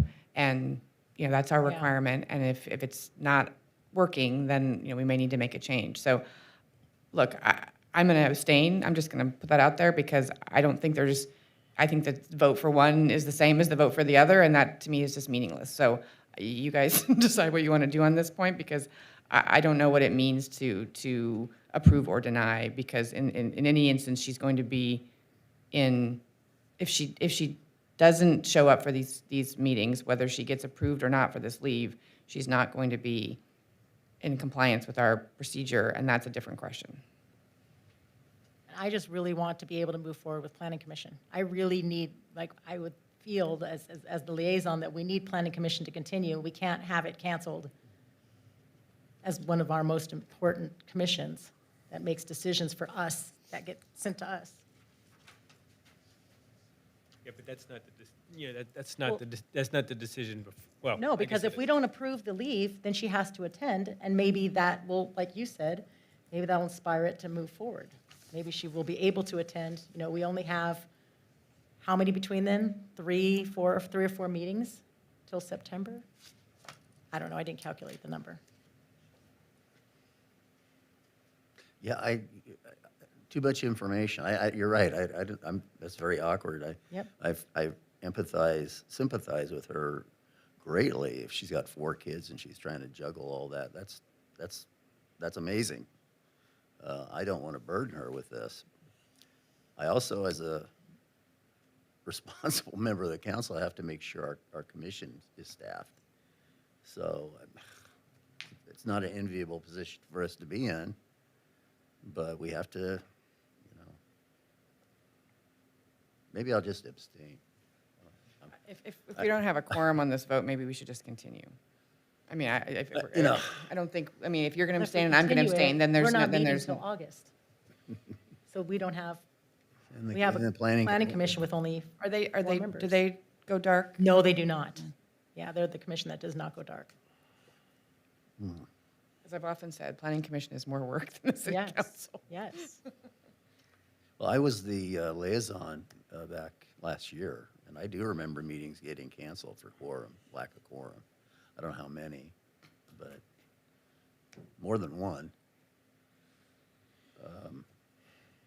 The planning commission got its work done. Good work done. I would like to move forward with a denial of a leave so that we can try our best to have a quorum. That's not removing, that's kind of giving another chance to say that, can you please show up for this? Can you please show up for this? Because we need somebody. Well, 25% is our threshold, right? That doesn't mean person's automatically off. So we could deny the leave, but we could deny the 3-month leave, but maybe leave the window open for a month. Maybe. What is 25%? Is it, Well, we're- how many meetings? 24 meetings? And is that by calendar year or is that by fiscal year? Fiscal year. So So the, it restarted. yeah. Okay. And it started on July 1st, and there's already one meeting missed Well, but you canceled it, they canceled it, right? for lack of quorum. So that doesn't count as a meeting missed, because there was no meeting. But based on the math that you presented earlier, you're only counting meetings that were held. Like, if you missed a meeting that was held, that's the attendance. Yes. That's So in our the, next policy, we should put like excuse, not excuse, and really what that means. We did ask that, but it didn't, so like, But this is a really good point, is that if the meeting is canceled because there isn't a quorum, and it's, and the one of the people who is routinely missing the meeting is the one that's causing the missing of, the lack of quorum, you know. I mean, this is just, you know, I think this is a lot of our time on something that, yep. you know, You see why I didn't want to do this alone? So 25% for how many meetings? There's 24 meetings. 24 then it'd be meetings, six- so. You could miss up to 6. You can miss up to 6, so that's 3 months. But then you couldn't that's- miss any others. But then you couldn't miss any others. She's already missed one, right? No, they had to cancel it. Are there items that we need to have completed this summer from Planning Commission? And actually, sorry, before you get there, but on the math, Mhm. if we're not counting, if we're not using 24 meetings as the denominator, we're only using meetings that are actually held, then there's actually no way to know how many meetings you can miss, because if there's meetings that get canceled, then the number goes down, because 25% of 10 is different than 25% of 24, so there's really no way of it. We should actually think about the math again, but yes, if you're assuming all meetings are held, then you can miss up to 6. The policy does say 25% of total regular meetings scheduled to be held in the fiscal year. So if it's canceled, it should still count, I think. Because their meetings. Yeah, but that's how the policy reads right now. So if it's a regular meeting scheduled to be held, it counts. And if you're one of the people that are unable to attend and you cause a loss in quorum, it would count against you. so I want to make sure I understand regular meeting, because there are meetings that are canceled because there's no business to be done. Is that considered a regular meeting or not? Those would be regular meetings, right? But in those cases, we would often cancel those at the staff level, and so we wouldn't count that against No one would anyone. be absent, no one Yeah. would So have- perhaps the policy should state, I know, but canceling But not all of the. Canceling meetings due to quorum is counted as a meeting. Not all of the commissions take pre-attendance. And so, anyway, this is like, the mental gymnastics here They are don't? like, no, not all of them. Oh. So sometimes you're at a meeting and people just don't show up. So, yeah, I mean. But this is the only commission that by law has to meet, there's certain legalities about this commission, correct? This is the only commission that has to exist under law. Okay. But the policy applies to all commissions. I mean, Right. yeah, Yes, I mean, yes, but- that, you know, I I mean, Saying we again, we're not can't going to get not in the have business planning of like ranking the commissions, but I mean, like the Library of Trustees has budgetary power. Yes, So I mean, yes. there are commissions that have to meet regularly Yes. to function, for the city Exactly. function. So I mean, That's not what- to that's what I'm trying denigrate to any show. of the other, Yeah. you know, but, you know, there are permit applications at the community services. I mean, all of them do necessary work. I agree with the planning commission because there are many things that we're required to do by law that have to go through the planning commission, and all of the housing expediting, you know, legislation requires a functioning planning commission that we can, you know, Yes. comply with the law. So I agree with all of that.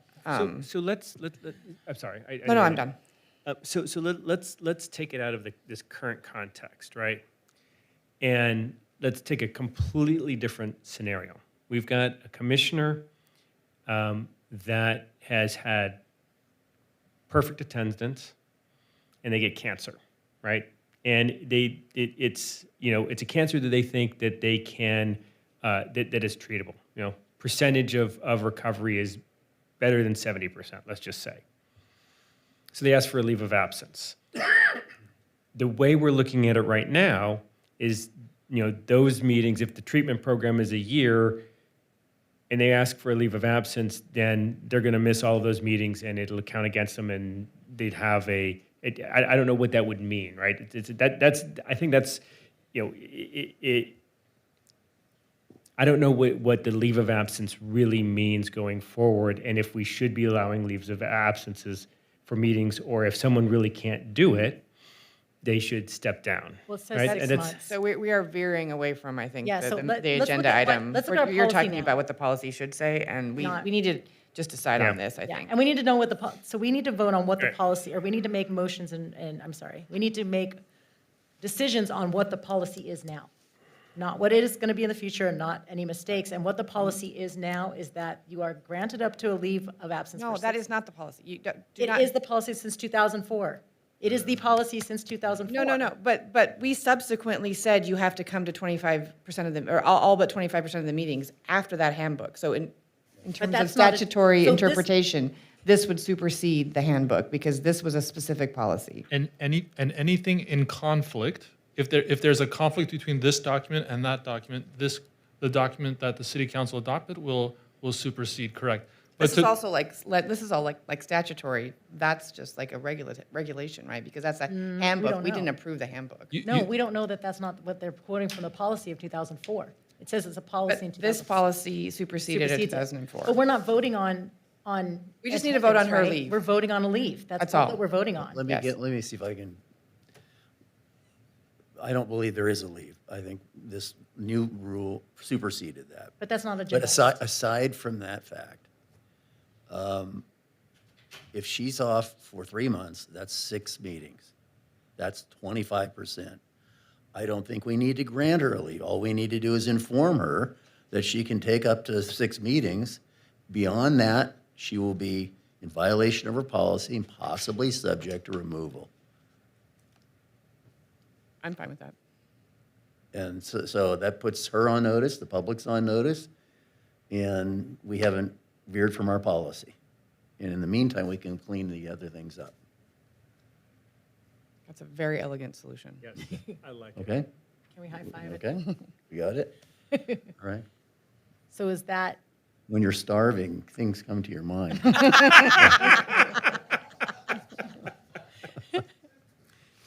So you're saying we shouldn't eat in specials, in closed session? I just had one taco, that wasn't enough. okay, so are we, Is that the direction? Do we need to actually make a motion? we need to make a motion. I motion that we inform Commissioner Moran that we cannot grant her a leave, but we want to inform her that she has up to 6 meetings that she can take off in the next 3 months, according to our current policy In the next fiscal year, actually. in this fiscal year, yeah. I'll second. All those in favor? Aye. Aye. Okay. Is that enough direction? And then we'll come back hopefully sooner than later? That's next on the agenda, yeah?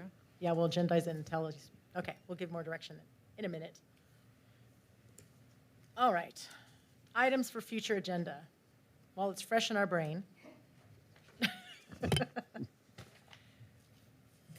We would like to agendize revisiting the policy on commission attendance and cleaning up the language to either change the the handbook, or make them collaborate better or coordinate better. Yeah, just Can I modify. narrow Yes, that, actually? Because I would really not want another free-ranging discussion on this. Can I say that we want to revisit the leave of absence policy and how absences are calculated? And not reopen the entirety of the policy? Okay. And But then include a that would be review of the included handbook. into. Yeah, I mean, then obviously then the handbook would need to get updated based on, And then the policy would have to include what's in the handbook. no, I think the handbook should follow the policy. And we can talk about what's in the policy, but then the handbook should follow the policy, right? I mean, the handbook is the, But then, so, They'll mirror each other. yeah, I mean, the handbook is the execution of, it's like the law and the regulation, right? Sort of. Yeah. So with more direction, so we don't have huge discussion, are you asking to eliminate a leave of absence? No, we're going to discuss how to Okay. treat leave of absence Okay. in the context of the policy. Okay, and got it. And people may use the handbook to guide their Got it. opinion. Okay. Do you need anything more on that? Nope. Okay. Other future agenda items? I'd like to agendize a discussion of what it would take to put a preventive maintenance plan or program in place. What kind of? Preventive Oh, maintenance. preventive. Sorry, Yeah. I just missed that word. Yeah, what does it cost? What does it look like? What do other cities do? It's clear we don't have one, and You talking about just vehicles? well, where it came up for me is the doors at the fire department. Not vehicles. But both the front and the back door. So to me, it's preventive maintenance for the city overall. And so maybe it has to be, to that point, broken down into segments. But at a minimum, I'm looking at it. At minimum, I'm looking at it from a facility perspective. With the enterprise program, we've got preventive maintenance, right? Right. I don't know that we've got it. I just Let's I make don't it know. facilities, because are you talking about water? Are you talking about sewer? Thank you. Yes. Facility. Facilities preventive maintenance. There we go. Narrow it. I would like to agendize looking at Bailey Canyon's entrance. It came up 2 years ago when we discussed travel and traffic at Grove Avenue and the idea of moving it to either Lima or further down the road so that Grove doesn't become a thoroughfare with the addition of a housing project. Yeah. And the other item is, we don't have any policies on how we agendize items, and so staff has been a little curious at times on whether we can bring something forward because it's staff agendized or council agendized, and I don't even fully understand. And I know there's some misunderstanding between what, say, our policy is before, which there is not a lot of policies, so coming up with a policy, and we're lucky we all get along, and we can agree, oh yeah, that sounds good, but I guess that's not the case for other cities. Why are you acting? Because I'm asking, because that's what I've heard. You know that's true. But I mean, I didn't know how they get agendized. I was like, oh, what do you mean? So I am hearing this because I'm hearing from other boards right now that they are denying agendized items that other people want. So I guess we should, just in case anything happens with all of us not being here in the future, there should be. Agendizing. Agendizing, exactly. I totally wrote that down. I'd like to agendize how to agendize. And then I hate to bring this up, I guess it's a lot. The other one is that we had a letter from Mike Comer about the solicitors around town, and I know this has been an issue. I've gotten tons of calls from people up on Grandview as well, and even my parents, that we're now seeing more and more what seems to be casing. And we don't have a policy on solicitors. I think they have to get a business license or a solicitation license for that day. But what other cities do is they have like tags that they have to have, that's big orange tag saying that they have the permit for their day to come up to you. And so it's keeping it safe between who's really soliciting and who's not. You know, if in this case, if the door-to-door salesperson is going up your driveway and looking inside your windows, might be sketchy. So I like some of these policies. I'd like to look at that because I think we are seeing a lot more. Luckily, we haven't had cameras in lawns yet, but door-to-door, I like that. Anything else? Those are all good ideas. May I have Agenda. a motion to adjourn? So moved. Second. All those in favor? Aye. Aye. And thank you, staff, for this crazy, amazing year. We appreciate you closing out a fiscal year of amazement. Sorry that we keep you so late, but we appreciate you, and I hope you all got your prizes and presents today. If you have not gotten your charger, please go get it. PD, make sure all your people and fire that aren't on shift. So thank you, everybody. Yay, we'll see you next fiscal year. Oh, darn it. We'll see you next in August.